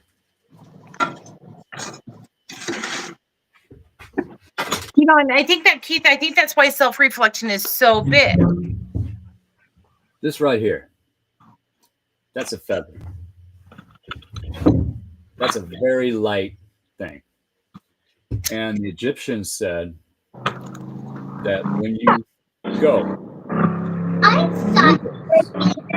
It's your heart and weighs it and feather. And if your heart is heavier than the feather, you go down. But if not, you go up. That is, have you done your self work? Have you learned? Jesus was an ascended master. He disappeared from the Bible for like 37 years. He went to Egypt. He was in Africa. He was in those pyramids. He was in Japan and China learning Reiki and healing. He went out and learned from other civilizations, and then he came back to explain to us that heaven was not a physical place. It is a place within you. You. He said, you can do what I do and more. That is, if you learn who you are and realize that we are ourselves divine, you will find your heaven. It's in ourselves. It's in ourselves. When we are created, okay, so if we go with biblical, God knew us before we were formed. Okay. And that being said, when you were inside of your mother for the first time, you were technically inside of your grandmother. Right? That's why woman is so important, right? But those eggs were chosen already. Mm-hmm. And when you were formed, the first thing that happens when one meets the other and they combined, a big bright light happens. The big And bang. I call that your God spark. Yes. Like Transformers have the all spark. We have the God spark, and that God spark and that bright sense of light is your soul. That is your soul. Yes. So when you can fully understand that God lives inside of you, and you accept you for you, and you love you for you, you will truly know who God is, and you will truly find peace. We are not asked to be perfect. We are just asked to continue to strive to be perfect, to continue to learn. To ask questions like a child. That's right. What's that? Why does this happen? Why does that happen? And if you think about it, even in the Bible, it says, let us create man in our image. Not mine, our. There are multiple entities, and that would take a long conversation to explain. There is, what I have seen, I'll explain my own personal experience real quick. I sat here and meditated to the point where I saw spirit. And it was the most beautiful, divine, white light floating in space from the very center of the universe out. Okay, to me, that is spirit. Then there is, quote, the God of the Bible. And I know that I know. But when I saw spirit, all I felt was peace. I've also looked for the God of the Bible, and I did not feel peace. I felt threatened. If you look at it, how many people did God kill on this planet to reset it? Okay. How many people has Lucifer killed? None. Lucifer, the light bringer, Jesus, the light bringer. Jesus did not say he was the child of God of the Bible. He was talking about spirit, in my opinion. Okay. He was trying to help us learn to escape the constant jail that we are stuck in through reincarnation, because the evil creator God made man out of mud. Adam just laid there. Thanks, Zelda. And he Sorry, had that was to my dog. steal a spark of the light to put into the being that he made in order for it to arise. We were originally made with 4 arms, 4 legs, 2 faces. Then he got upset with us because he realized we were stronger than he was because we knew our divinity. We ate from the tree of knowledge. And so he divided us into 2, male and female. We have a male divine masculine and a female divine feminine in every one of us. He did that to cause division so that we would forget who we were. It's a long, long story. But, and there are so many books left out of the Bible, like the book of Enoch, that actually explain things. Enoch was taken from the earth. He didn't die. He was taken to, quote, heaven on a, quote, craft chariot. Aliens took him up into space and then brought him back. I just bought an interesting book, and the author signed it and everything else, and he's one of my favorite people at the farmers market. And he wrote the Navajo beliefs and the comparison to the Navajo beliefs to the Bible. And I am so excited to read this, and he was so excited to tell me about it. Nice. And we just got done talking about this. We just got done talking about Easter, the resurrection, and things like that. And hi, Renee. Hi. Sorry, I had to deal with something here. Oh, you're all fine. right? You good? Yeah, we had to deal with something. You need me to take a look? If you don't mind. Because you notice what I have on, right? Mm-hmm. Renee, I want your thoughts on this. Yes. So me being Catholic, we just talked about the resurrection. Mm-hmm. And I was explaining to Keith, we believe that. Really? Huh? Go ahead. Keep going. Oh, so Jesus dies on the cross, and people don't. A lot of people believe that he resurrected and then he was gone the next day, right? Mm-hmm. There are 3 days. So Good Friday, there is no Jesus. This is when Jesus went down into hell, and he took Adam and Eve. He freed Adam and Eve and Abraham's children, right? He freed the Jews. Then he came back up, revealed himself to Mary Magdalene, right? And then walked the earth for 40 days teaching. So for us today, which is weird because the Pope has passed, just like John Paul II, is the Day of the Angels. And it is the first day of Easter. Yes. All right. I told Keith the way that I view that is that's God's atonement to mankind, to humans, to say, I was wrong, I did wrong, and we are going to start over again. Which he's done multiple times. Right. Yes. Because he's atoned multiple times. Right. Mm-hmm. There's a lesson to be learned in that. Mm-hmm. There is a huge lesson to be learned in that. And bringing it back to death, I don't know where I was going with that. My mind just went blank. Imagine that. Mm-hmm. When I'm supposed to just shut up about something, Spirit does that. It's like, no, you don't. No, don't go there. And that's okay. If I think the point's made, though, you have to atone. You have to.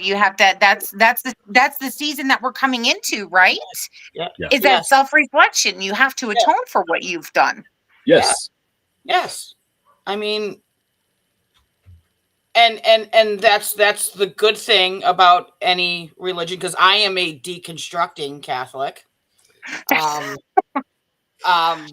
But I still hold many of the teachings true to my heart. But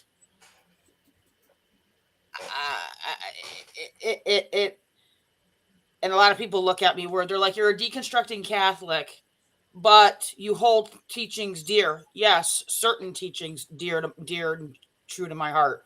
Yes. But when it comes to death, it's the same thing with mortal sin and immortal sin, because it always happens. Some way, shape, or form, it always happens. And you have that ability to forgive yourself and be forgiven at the same time. And what our sometimes I think as our mortal flaw that we have is, even though that we have been forgiven in any religion, I'm not like saying it's only Catholic or it's only Buddhism or it's only Jehovah Witness, that we can't really honestly be truth to ourselves and actually deem ourselves forgiven or worthy enough.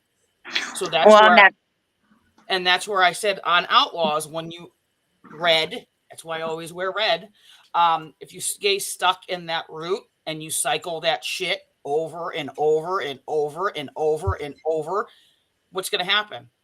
I'm worthy. I'm not worthy. I'm worthy. I'm not worthy. Well, guess what? Get on the worthy train, because all of us are damn well worthy, because that's what we're set here. We were made to sin. Yes. Okay.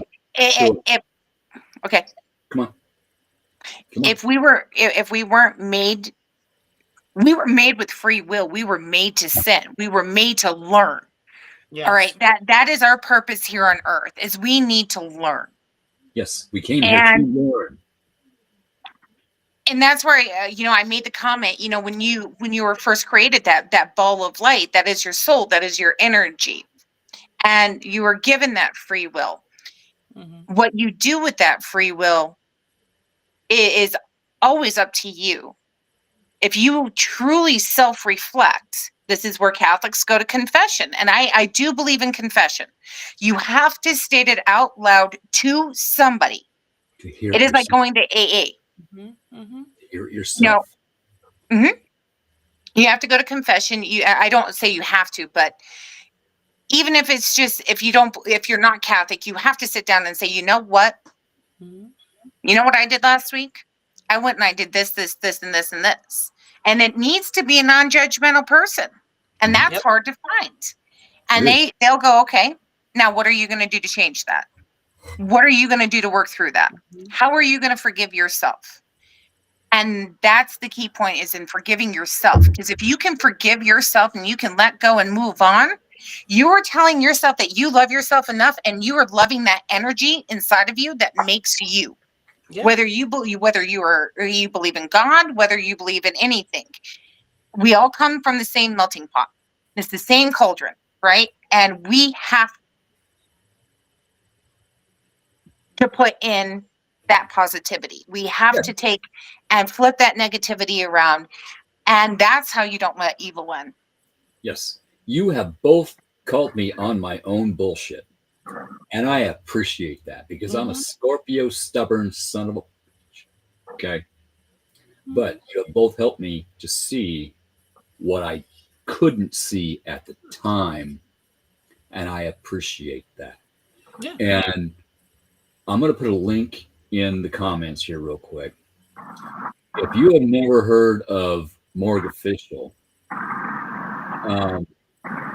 if you want to learn about some things, if you want to freak yourself out and learn as the hair stands up on my arms, go watch some of his videos. He does videos on the Lost Book of Adam and Sophia.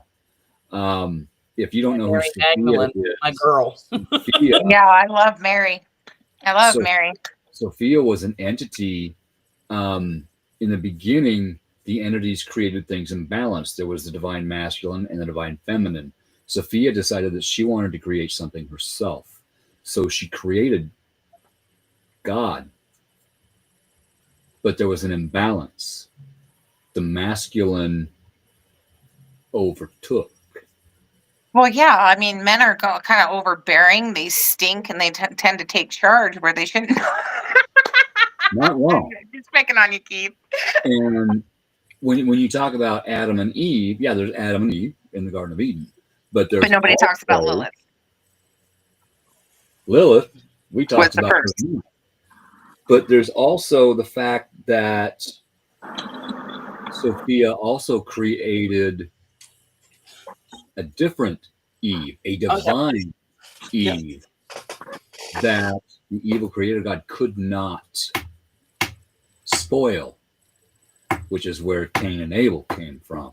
I mean, we could go deep. Yep, but 100%. It all boils down to everybody doing their own homework, their own research, their own listening, and more. He is knowledgeable like no other I have met. And also, too, he is also a deconstructing Christian. Yes. And he's not in the higher power. I've always believed in something. I used to say that I was just. Go ahead. Literally was just having this conversation with my nephew.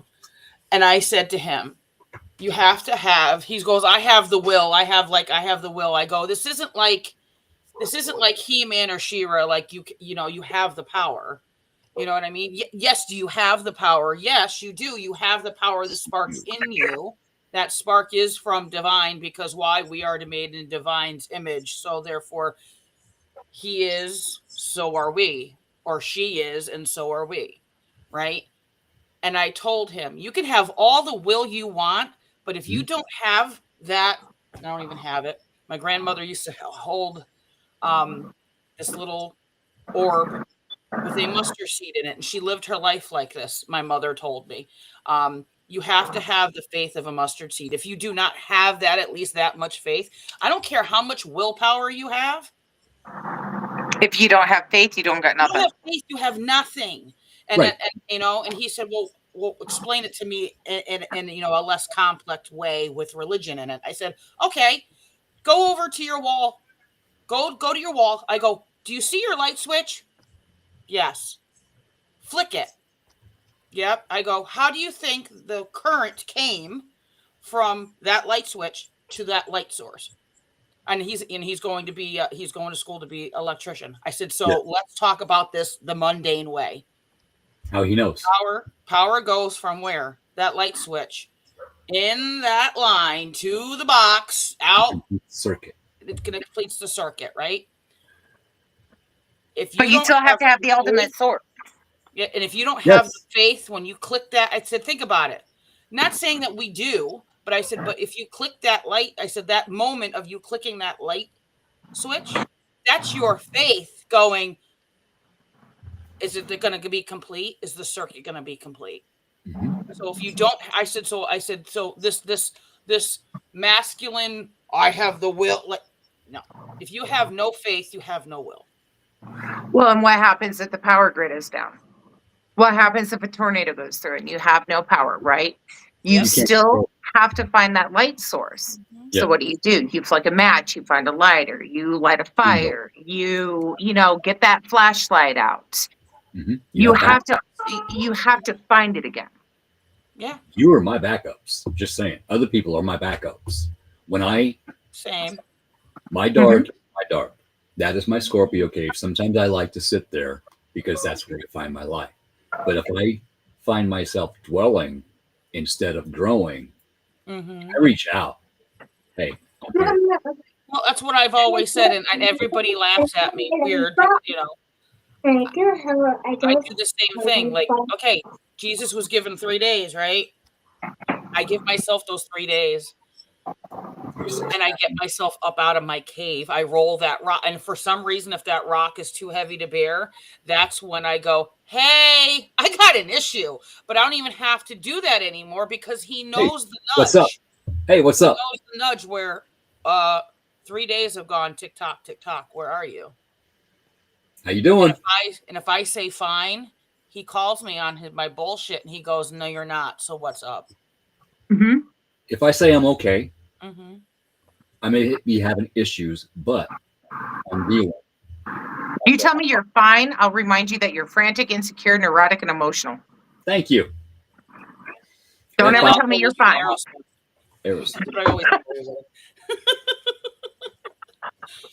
You know, this. That's what I give. I give everybody 3 days because that's just how I like to operate. Because I tend to think some of the greatest work that I've done on myself or done for clients or for friends has been in the dark, because I'm allowed to sit in that dark, and I can process in that dark, and I can sit with, hey, how you doing, big, nasty, and ugly? You don't scare me. That because, you know, and there's reasons for that. Big guy just says hi. Wait, Renee, I'll call you out on it because you have that faith. Well, yes, I do. Yes, I do have that faith, but I also had a near-death experience, and I was shown something first before showing something heavenly. I was shown I was shown the big, nasty, evilly looking thing that's chained in the basement, and a couple layers past that. Then I was given a choice, and then, well, hey, you've seen this. Why don't you come see what's up here? So then you can go make your decision. And I said, well, can I just have both? And I remember this conversation, and you know what it was? I don't see why not. The keys. And I live with both. Yeah. The keys.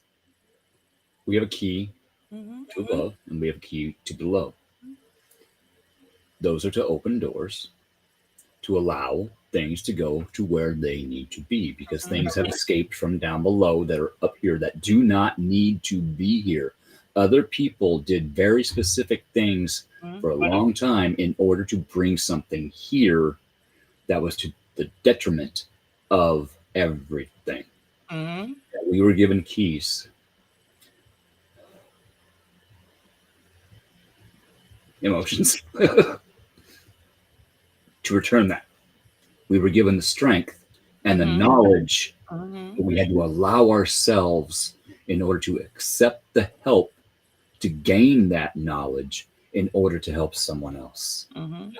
With great power, with great power requires great knowledge, and with great knowledge requires great power. You know, I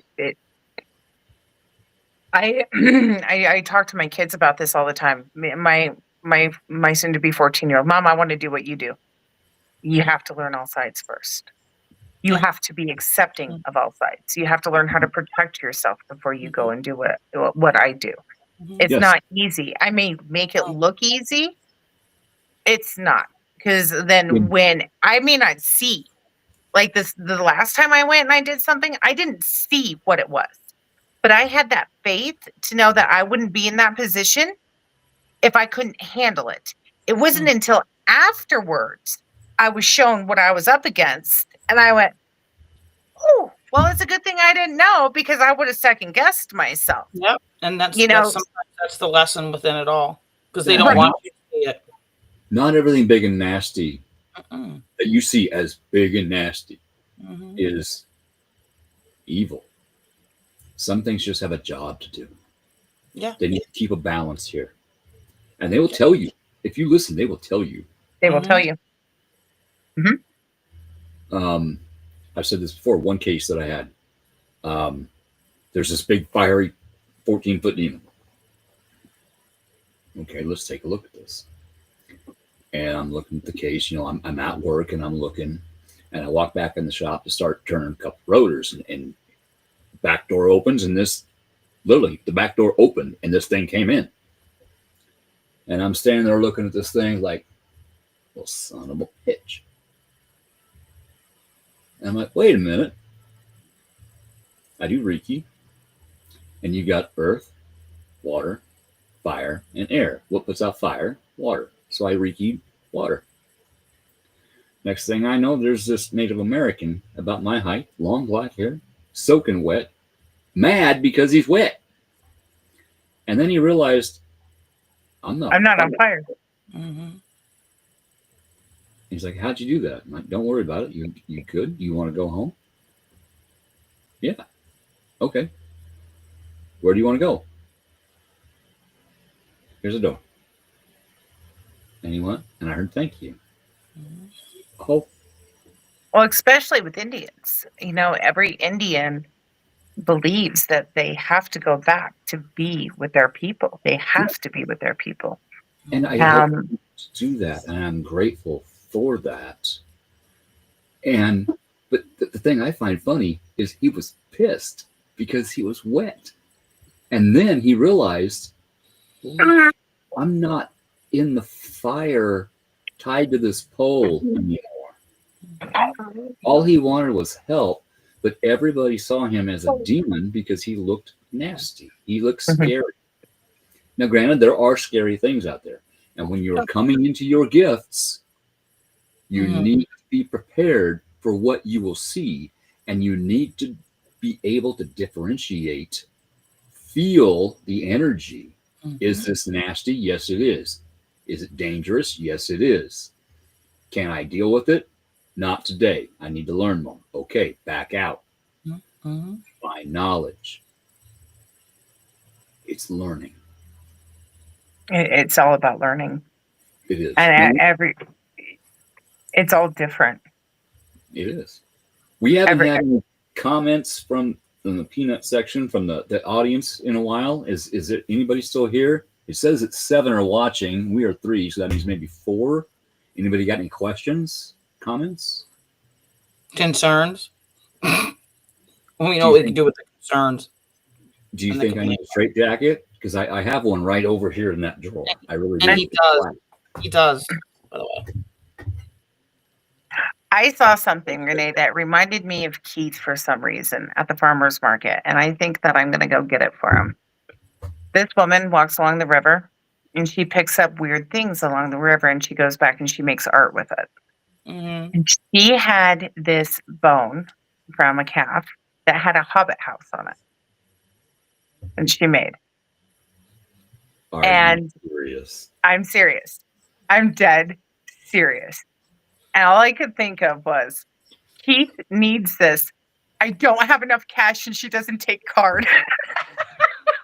I have been wanting to build a hobbit house on the side of a hill for so long, but I don't have financial gains to do it. I would love. Yep, that's true. Yeah, I thought of you. I wanted to mention that earlier. Like, I found your hobbit house. I don't know what this means, but I got your hobbit house. Like, I do. I know exactly what this means. This is a repeating cycle coming back up for me to look at. You used to go watch Lord of the Rings. Hang on. Gandalf. You'll understand this. That's what Nate called him. That's my nickname for him, Gandalf. About 5 years ago, I posted a meme on Facebook. It was about building a hobbit house, and Kansas replied to it. Let's do it. Okay, you're seeing where I'm going with this. Oh, yeah. Okay? This is a repeating cycle for me to look at again. Yeah. Do you really want to do that? Yes, but do you really want to do that with that person? No. There's a difference now. Do I want my own hobbit hole in the side of a hill that I can go be alone in my dark? Yes, I do. I mean, do I want the right person? Yes, that person is not the right person. I learned, I accepted, but I had to let things flow in order to gain the knowledge. How long did I have to let things flow before I finally got the information that I needed to set my boundary? 5 years. What's 5 change? 5 change. And then my adopted daughter, not legally adopted, but took herself home. I went to the funeral. I got to witness where this person is. I pray. I ask for help for this person to grow. Because I have no control over what these people do. But I see where they went back to, and I see that they use this next 9-month period that we talked about earlier in the video with Black Moon, Lilith, and Scorpio in order to sit in their dark and allow it to come back up in order for them to see their light. Because they have so much potential that they can't see. and refuse to see. I see it, Well, but that's one of your many jobs that we've talked about in private, also too. Yes, are you people's karma bringer? Yes, you are, but you also do see the potential in people, and you know how to foster it. Speaking from experience, just saying. And that's something that Spirit has told me. You are the bringer of karma. I had a hard time believing that, but I've seen it. Yeah. I have started that karma train, and toot, let's go. Yep. If nothing else, you will learn about yourself by seeing me grow and continue to get to where I want to be, while you are casting shade against me and my loved ones. And you can't understand why you can't put me in the ground. Because I said, no, I've set a boundary. Not going to happen. I will find a way to stop that. But this is me. This is my space. This is my energy. In a positive way. Exactly. You can. That's why I was talking about earlier. The if then of old computer programming. If you do this, this will happen. I'm not taking away anybody's free will, but I am protecting myself, my loved ones. If you touch my boundary, this will happen. I mean, if you do this to my friend, this will happen. And they're not happy that I took that grasshopper outside your window, just saying. No, they need to learn. What do grasshoppers? No, wait. Locusts. Locusts. Locusts are grasshoppers. Cicadas are the things in the trees that go, ee wee wee wee wee. Or they drive me crazy. Do me now. However you want to look at it. Have you ever had a swarm of elder bugs? Yes. Oh, those are great too. They taste delicious when you're running through them. Oh, yeah.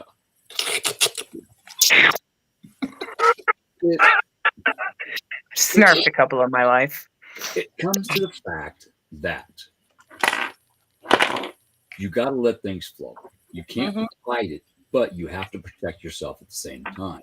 But you cannot take away anybody's free will, because if you cast against somebody, against their free will, you're going to get hit 3 to 10 times. Do I got some karma hits in me yet? Probably, but I would rather do it in a constructive manner to protect myself while teaching and helping somebody. I want these people to succeed in their life. I want these people to grow. Yep. I want them to have their own tarot page. I want them to have their own Reiki page. I want them to do their thing. If they grow enough, I may even support them again. I've already forgiven them for teaching me, and I thank them for teaching me. But for right now, you need to do your thing over there while looking in the mirror and learning about yourself. You are not a victim of anything. I used to think I was a victim. No, I put myself in that situation. They did too. I put myself in my last 9-month lesson. I wasn't a victim of it. I thought I was for a while, but I wasn't. I put myself there. And I learned from it. And eventually I was thankful for it.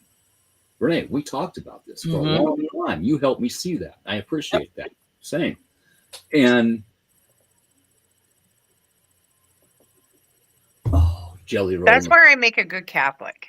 I make a good Catholic because I look at my suffering and I'm like, thank you, God, for my suffering, because through my suffering, I have learned this and I've learned that. I have learned how to love deeper. I have learned how to accept, and I've learned so much.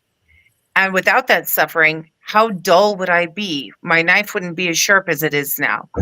My love wouldn't be as strong as it is now. I can sit down and say, I am a victim. I don't play that card. I didn't ask to be put here, and I didn't ask to be put in the situation that I am in. Did I help facilitate it to a point without knowledge? Absolutely. And I've accepted that. Yet when I learned what was going on, what did I do? I pulled the reins in and I said, how do I fix this and how do I stop that? And that's that dark hole, right? That's that self-reflection. And you grow so much in that dark, and you grow so much when there is no light. And the reason why is because we want that light. We need that light. So when we get that light, we do everything we can to hold on to that light. And that doesn't make us a victim. That makes us a survivor. So I have never been a victim, even though I can be classified as a victim. I am a survivor, and I will survive anything that is thrown at me. I've looked death in the face. I have buried my children. I have lost grandchildren. I just got done losing a grandchild, 2 of them. And it's, you know what, thank you for my suffering, because they're my light to get home. They will come back to help us go home, to go where we need to go. Yes. You know, everybody says there's a light at the end of the tunnel. Absolutely. And I know who's holding my light. I know who's guiding me home. And I want to do better. You know, I don't want to live a life of hatred and negativity. That ain't going to get me nowhere, except for back in the situation next lifetime doing what I am doing now. No, I want to go home, and I want to see my loved ones, and I want to be with my loved ones. And if I have to come back here, I'm not going to be repeating this. If I get sent back here, I am going to be one pissed off son of a bitch. Same. You talked about the strength of a mustard seed earlier.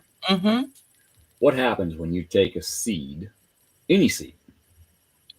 What has to happen for that to grow? You have to till your soil. Bury it. You have to work that soil. You have to make sure that soil is fertile. And then you hoe a row. Dig a hole. You drop it in the dirt. And what do? You cover it up so it is in the dark.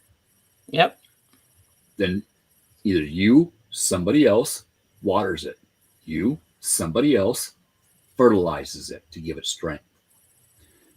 The water is to dissolve the outside shell so it can expand. Once it does, it feels the heat from the sun, the light, and it pushes itself up to that.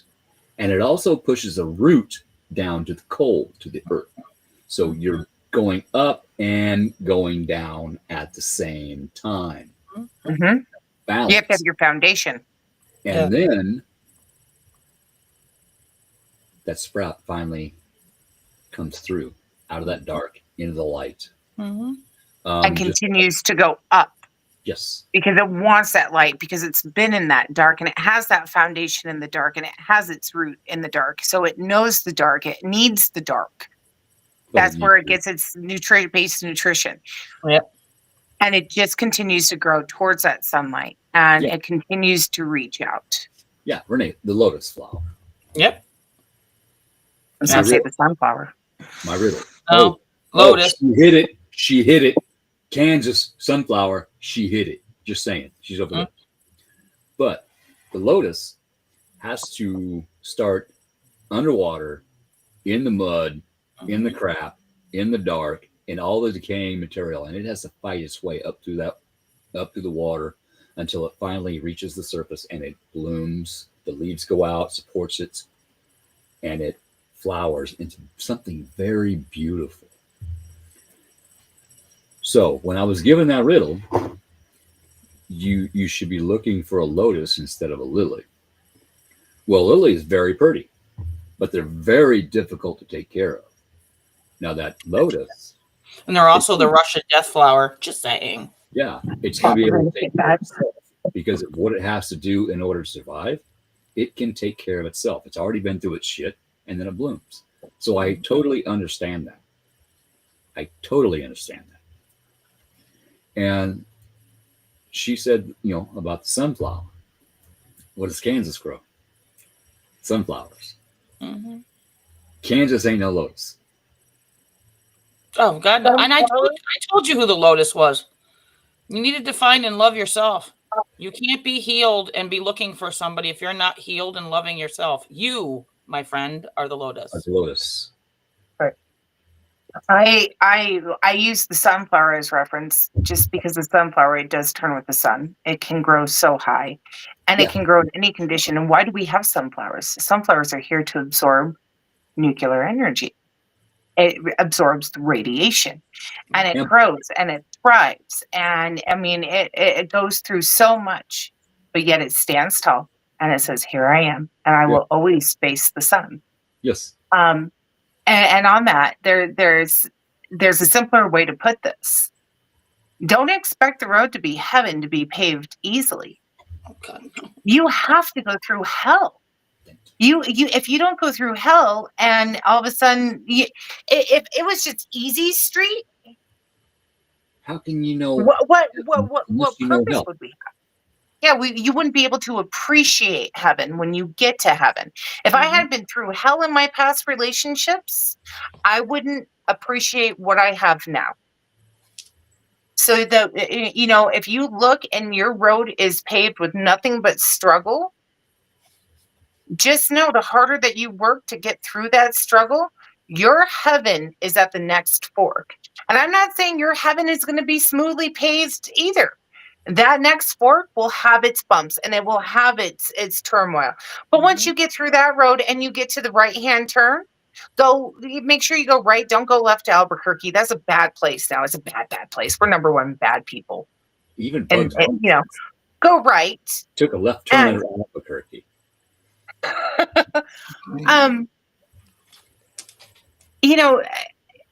Just because your path isn't easy doesn't mean that it's not worth it. Right. Exactly. And no path is meant to be easy because work is not meant to be easy. No. You have to pick things up. You have to pick things up. I mean, how many times have we talked about this, Keith? Stand up, go look in the mirror, pick yourself apart, and repair it. Yeah. And repairing it's not easy, because if it was meant to be easy, we wouldn't have a single problem, I think, in this world. Everything would be kosher, everything and everybody would be happy. There'd, you know what I mean? And granted, if you're on the road and you're going, oh, well, this one's road is easier than mine, but you may have a bigger part to play. So therefore, one thing I always say is God always gives his biggest challenges and his biggest wars to his strongest soldiers. Amen. When we're walking down that path and we come to that fork, one path may lead down a hill, the other one may lead up a hill. We don't know which one to take. Exactly. But I take the trail is going to lead to the same place. Yeah. It all goes to the same place. Just now. The journey. Now. Not only that, if you look at the person that's next to you and their path is easier, you don't know what it took for them to get to that easy path. Exactly. Right. Exactly. If you choose the path going down the hill, walking downhill, that may be 10 miles, 10 lifetimes. But if you choose the path going uphill, it may be tougher because you have to climb. You have to grab and pull yourself up. But that might only be a mile. It might only be a block. You can't see the other side of it. But no matter which way you go, eventually you're going to end up in the same place. Me and a future guest of mine, Kelly Meyer, he's going to be on May 3rd. It's a Saturday special edition. I can't wait for that show. That's going to be a long show. I'll be here if you need help. As we're going on 2.5 hours. Yeah, I'm surprised how it hasn't been. How long are you going to go? Oh, shit. Did we just pull everybody into one of our phone calls?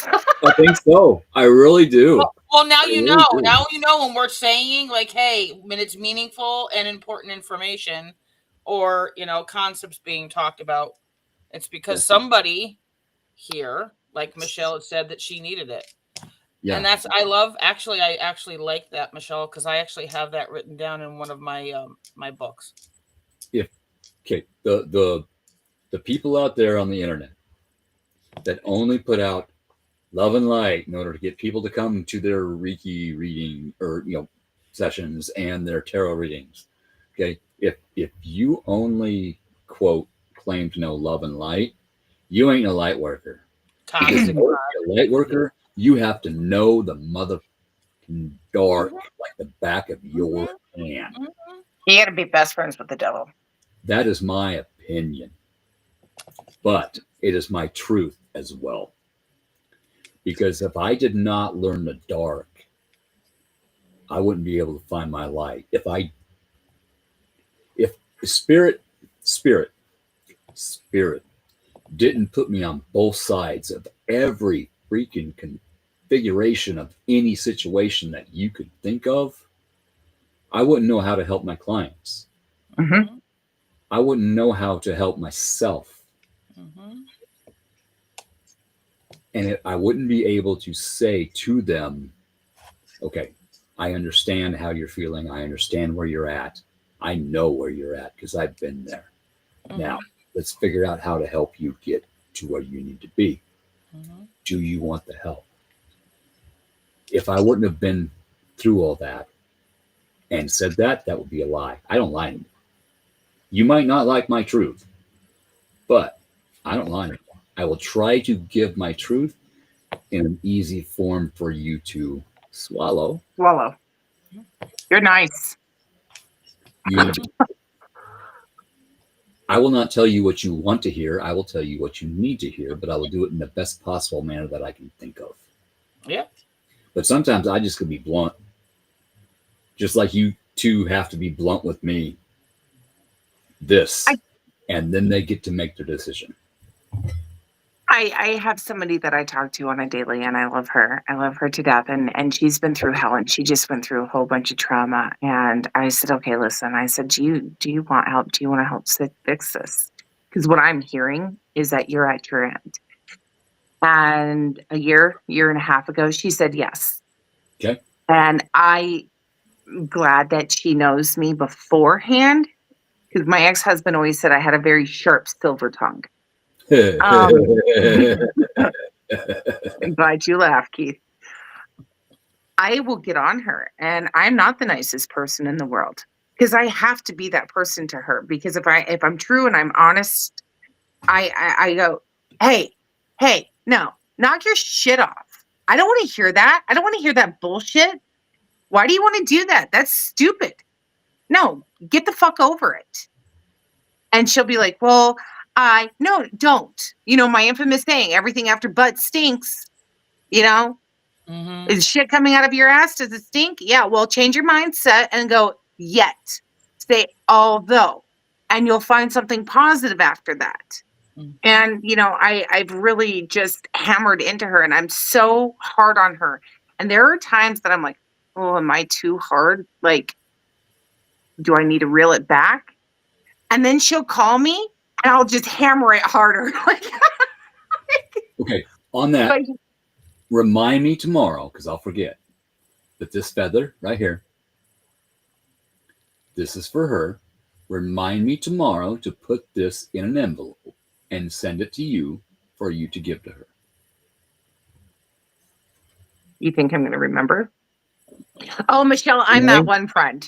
That's code for Renee. Text me later to in chat so I can remember. That's what that is. Yes. I am that one friend, and I can't be anything else. Because if I'm going to be your friend, you're not going to get the sugar-coated version of me. If I'm going to be, you want to be my friend, expect. Keith knows. I will give chance after chance after chance after chance after chance. Even though I know I need to walk away, I will keep giving you a chance to help yourself until the point comes to where I can't anymore, because it is disturbing my peace, affecting my life, and I have to say no. No, that's just the sad Aries in you, just like me. It's time to party. It's like, I'm going to listen to you, and I'm going to be there for you, but I'm going to come to that point where, guess what? Like, here's the light. Sorry, I have to burn that bridge. And what I say to you, as I'm not throwing gasoline on you, but I'm throwing gasoline on that bridge, because look at, I'm telling you for this, the first, second, and final time, what you need to hear. If you choose not to hear it, I'm sorry, but I am done. And I light that bridge, and I I wipe was your hands of it. stand on the bridge with the gas can upside down while lighting the match off the railing and throw it down so they know I'm serious. You guys are a lot nicer than I am. You guys are so much nicer than I am. I just got done dealing with this. I said, here's my line. Here's my boundaries. If you cross it, it's done. And I don't light the bridge on fire. I don't do anything. I leave them on the bridge and I will never speak to them again. And and I will leave them with the parting words. I will love you where you're at. There is nothing more that I can do for you. And if I don't leave you with those parting words, don't even pick up the phone and call me ever again. Don't come knocking at my door ever again, because I'm done. That means I have thrown it to God and I have said, God, I cannot deal with this. I cannot handle this. This is not my burden to bear any longer. And I need to just be done. That is us burning our bridge. If they choose to cross that burning bridge. Yeah, if they cross that burning bridge, then God help them. Well, guess what? We know how to handle fire. I am Scorpio, Aries, Sag. Water, double, fire.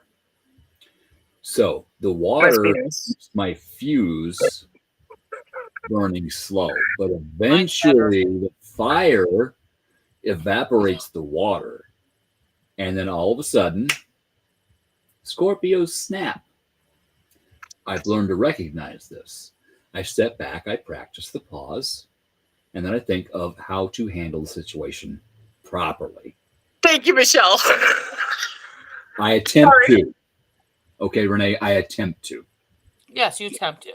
See, now where I am, Sag, Cancer, Aries. So I just, I boil that water, and then the pot that's the Aries, and the Aries just, it's a nuclear fallout. I just crash, burn, dark, I know. Bring it right to the ground, and then I come right back up and go, I'm done with you. I am 100% Pisces. And even in my name, Janus was the two-faced god, and not two-faced, like show one side or the other. No, he had two sides to his face, so he could see everything that was going around. So me as a Pisces, once I take a good look around, it's like there is no bridge. I don't have to burn it. I just Scorpio and Pisces get along very well. Just saying. I mean, that's why I say my son was hand-picked, chosen to me, because my son is a Pisces, Aquarius, Pisces. So he goes, Mom, why are you even? Mom, he's 17. He's 17, but man, oh man, he's a wise old little dude in there somewhere. It's Mom, done. Why are you doing that? I have to. This is what I have to do. Just let me do my thing. And and us Pisces are like, just leave. Just go. You don't have to do anything. Just walk away. Don't make a scene. I gave birth to 4 Aries. No, why not? I was just going to ask if you were still on, Kaysen. Seriously, I was just going to ask that. He went to the store and came back. That's We're still you here. should have taken us with you. Could you imagine taking us into a store, listening to our conversation, and the other customers and the clerk hearing it? Oh, it'd be great. Can you imagine that? I mean, I do it with you guys all the time. I'll go shopping and I'll have you two on, and I'll just be walking around listening, especially if I don't have my earbuds, because I don't give a fuck. I'm like, those are my people. You have a problem? And people, and sometimes what we have to say, other people are like, oh my God, that's me. Or, oh my God, that's exactly what I'm going through right now. And I did not bother to look at it in this cycle of life. We're teachers. I mean, my life path is 9. So, I mean, and the year is 9, and it's the year of the snake. And I also was born in the year of the snake. So, to me, this is my year. This is my time. Yes, Mr. Naga, Mr. Funny Man. Let me just come here while you're out working. Come here. Here, let me ask you a question. Come let me inside. ask you a question, Renee. Have you, since you jumped on, have you felt a little poke in the back? Your left shoulder blade, to be exact, right in the middle. Like right. Hold on. Right there. Renee, you need to come see me. I'll work it out for you. Somebody that I just showed you was pointing something out, and I am going to actually. Do you have a jar of bucks? I do. So does Jesse. But they are for specific people. So to the one out there right now that is mad at me, and Renee, yeah, I went there too. I don't have enough. I am giving you one of my bucks. I don't do that for everybody. Fly it. You can fly. That's what I was about ready to say. I got the flying fuck for you. I can fold this into a paper airplane, put it in the middle, light it on fire, and throw it outside and send you a and I'm also making the fuck it bucket too. So then you can chuck it. Chuck it in the fuck it bucket. Yep. I have one. I have one of those too. It's no spittoon. I threatened to take Jesse's jar of fucks and throw it in and chuck it in the fucking bucket.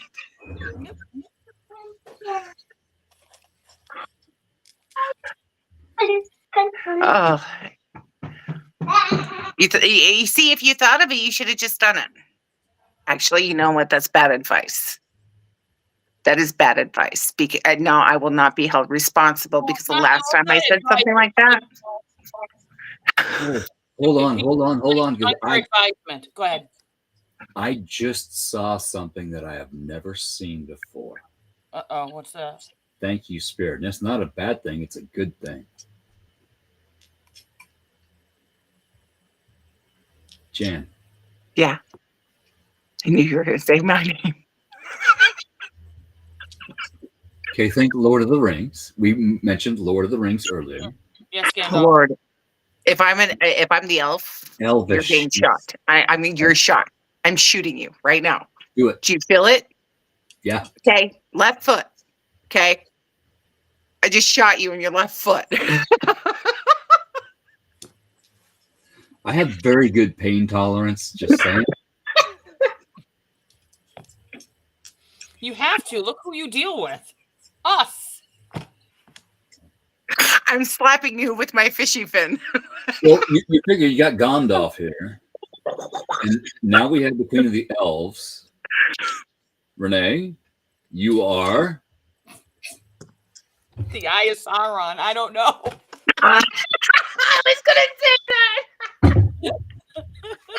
Well, you are wearing red, just saying. Well, yes. Do you want to be my hobbit? I do. Hey, no, then again, see, I go. Did you say I do? Did you accept? Yes, I will be your hobbit. Does somebody need a box? I think I might need a box. I need a box.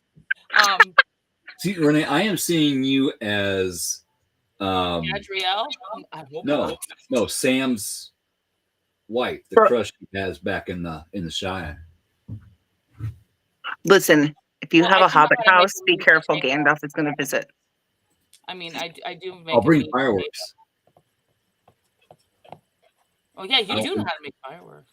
I'll bring my pipe, and my fireworks. I mean, I do know how to cook a meat potato. You know, you boil them, mash them, and put them in a stew. So I like taters. That's so Irish of you, Renee. That is very Irish of you. Not wrong. I am. I mean, not wrong. I mean, I got some cabbage. Related, so I am part Irish, so I can literally walk up to a woman in a bar and say, "Hey, would you like a little bit of Irish in you?" If I respond with, "I got your pot of gold," when I say, "Here, I am a Gallagher." I'm so. We're gonna have one hell of a pot of gold in stew. Just saying. I have my golden pastry. have some golden apples. Hold on. I might. Let me see. In my wooden box of trinkets. I'm out of props. I know. I don't even have. Where's my pyrite? I was gonna say, look, I have pyrite. Where's my pot of gold? No. I have my little box. This is my pot of gold. Oh God.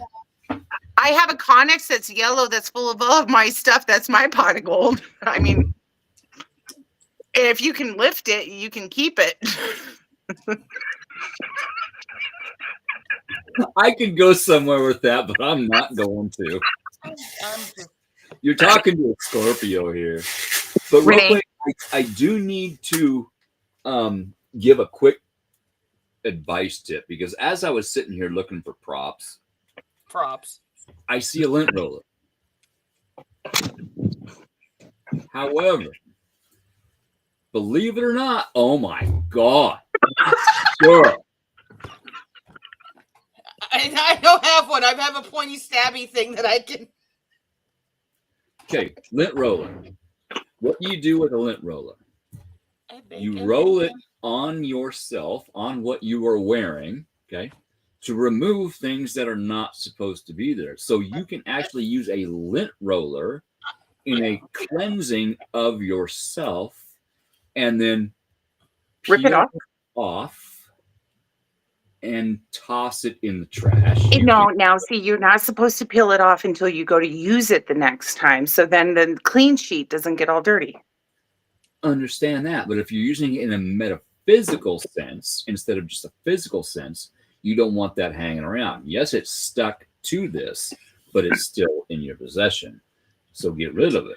So you can actually use a lint roller in order to cleanse yourself. I just thought of that. I am one proud son of a bitch. I lint myself before I go out, and I lint myself after I come in. I mean, that gives a whole new meaning to lint. I'm just.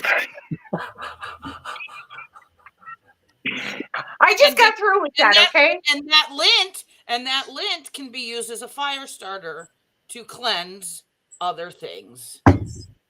Right. Yes.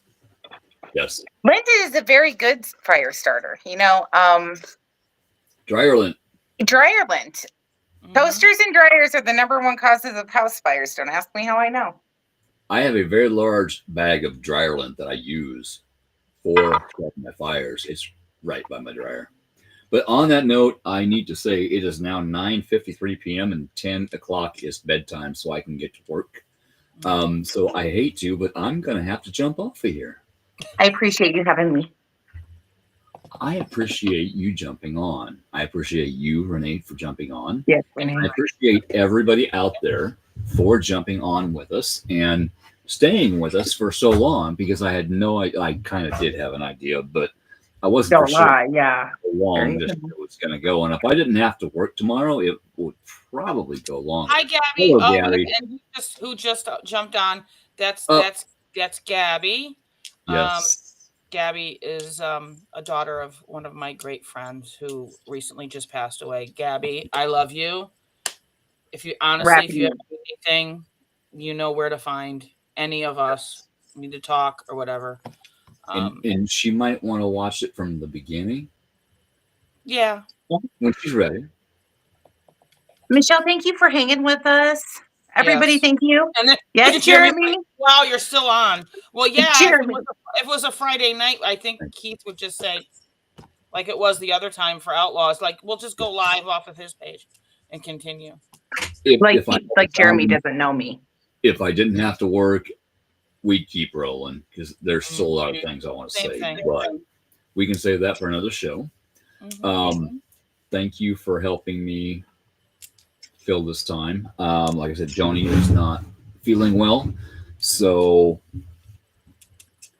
I'm like, okay, what am I going to talk about? Where am I going to go with this? So I did some homework. I had something, but all of a sudden, Jan popped in my head. It's like, hey, what's up? And then Renee popped in, so everything worked out the way it needed to. And I appreciate that. And thank you to everybody that watched this and will watch later. If you have any questions later, put them in. If we can, if we see them, we will answer them. Please go like the RNN and the Otter's Den on both Facebook and YouTube. We are attempting to get on Rumble, but we're having difficulties with that. So we will get that worked out. But we are attempting to diversify a little bit and start our reach out to different platforms so we can reach more people. Because that is why we do what we do, in order to help others learn about themselves and what's going on.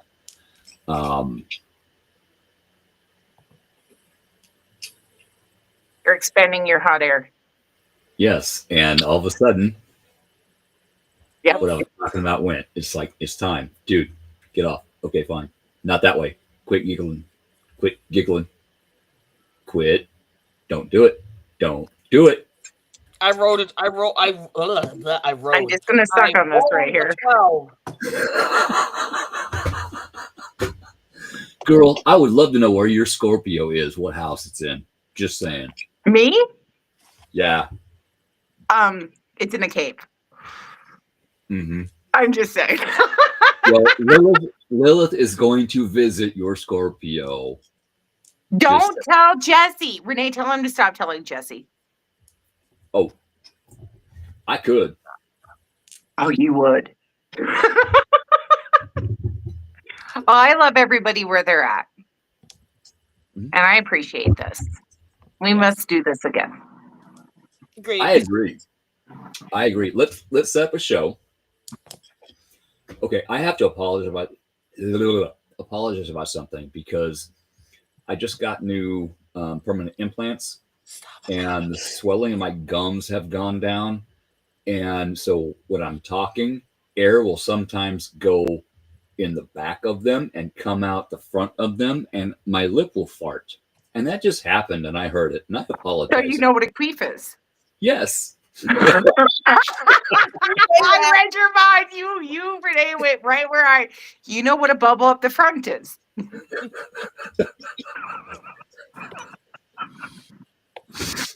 On that note, I roll a 7. That's Just say. You both are as dirty-minded as I am. That's why I want to know. And we already know where my Scorpio is. It's in the 12th house, so we already know. Yes. I'm just saying my Scorpio is well hidden. Mm-hmm. Mm-hmm. Renee's going to go figure it out now. Watch. Maybe. Oh, she is a researcher from hell. Just saying. Well, not wrong. Why I said it that way. Yep, not wrong. For those of you that don't know, before I hop off, Renee is a member of Cobra Paranormal. Yep. And I am very thankful to have her and her gifts, both in researching as well as others. She has helped us help some very important people. And I am very appreciative of you and of you, Jan. I'm appreciative of both of you. There's going to be some future growth between all of us, just saying. Not like that. Not like that. Heat. Stop adding the fertilizer.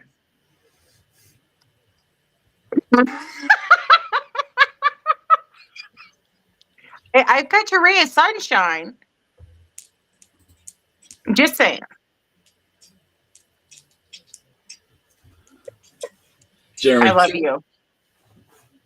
I love you. Okay. We have made somebody laugh tonight. Therefore, my day is complete. Okay. Yeah. Thank you for that. And that's the way I look at doing this show.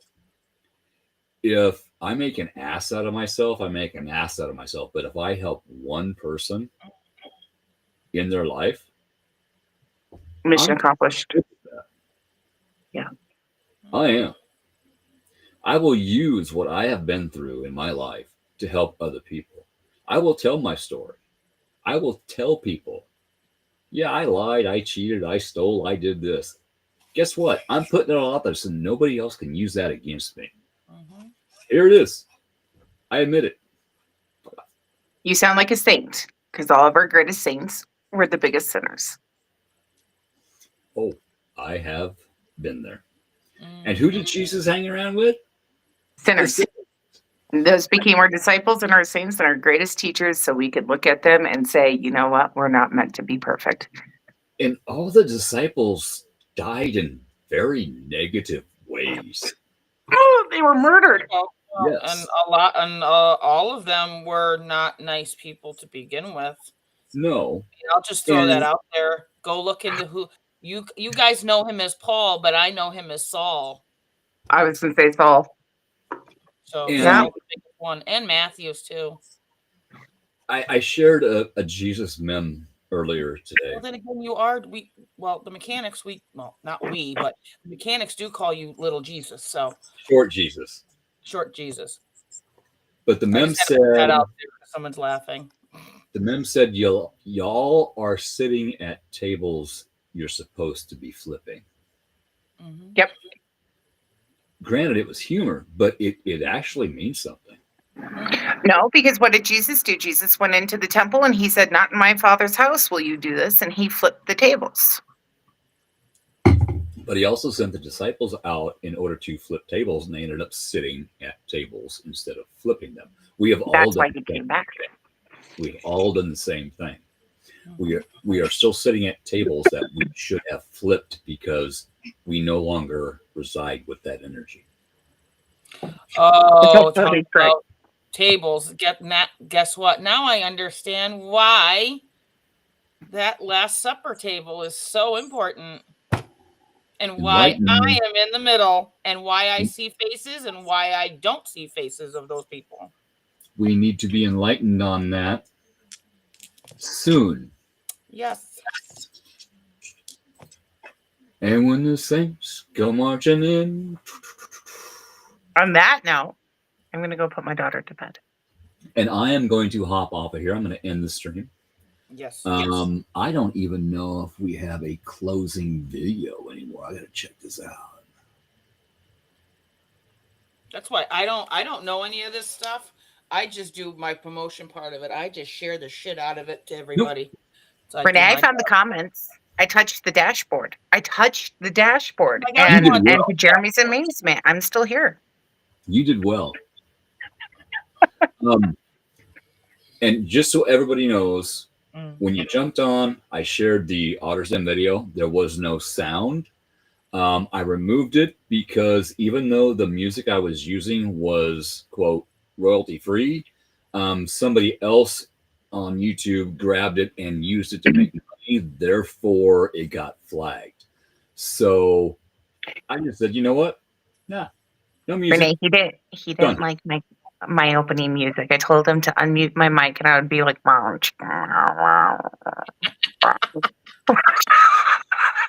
what I need to do is just find that AI music that I made you in our conversation about floating around in the Otter's Den.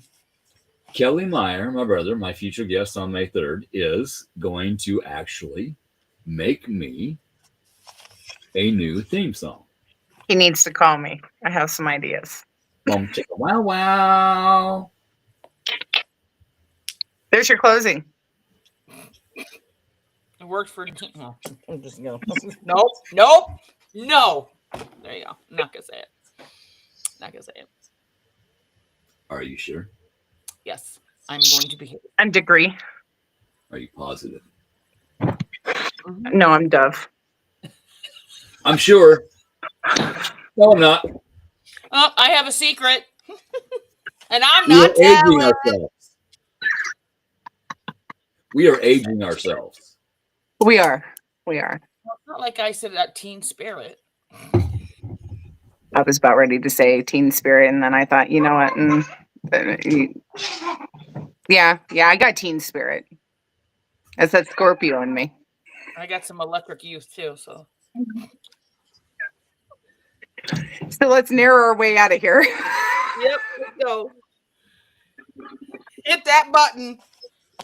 Either that or you don't hit that button, they're gonna hit that gong and definitely get rid of us. Either one. So I'm gonna wash this show right out of my hair. oh my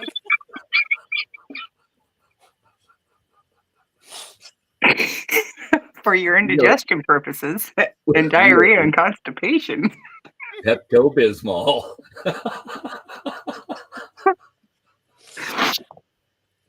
Tum-tums. Yum, yum, yum, yum, yum, yum, yum. Yes, cut, print, and that's a wrap, folks. Night.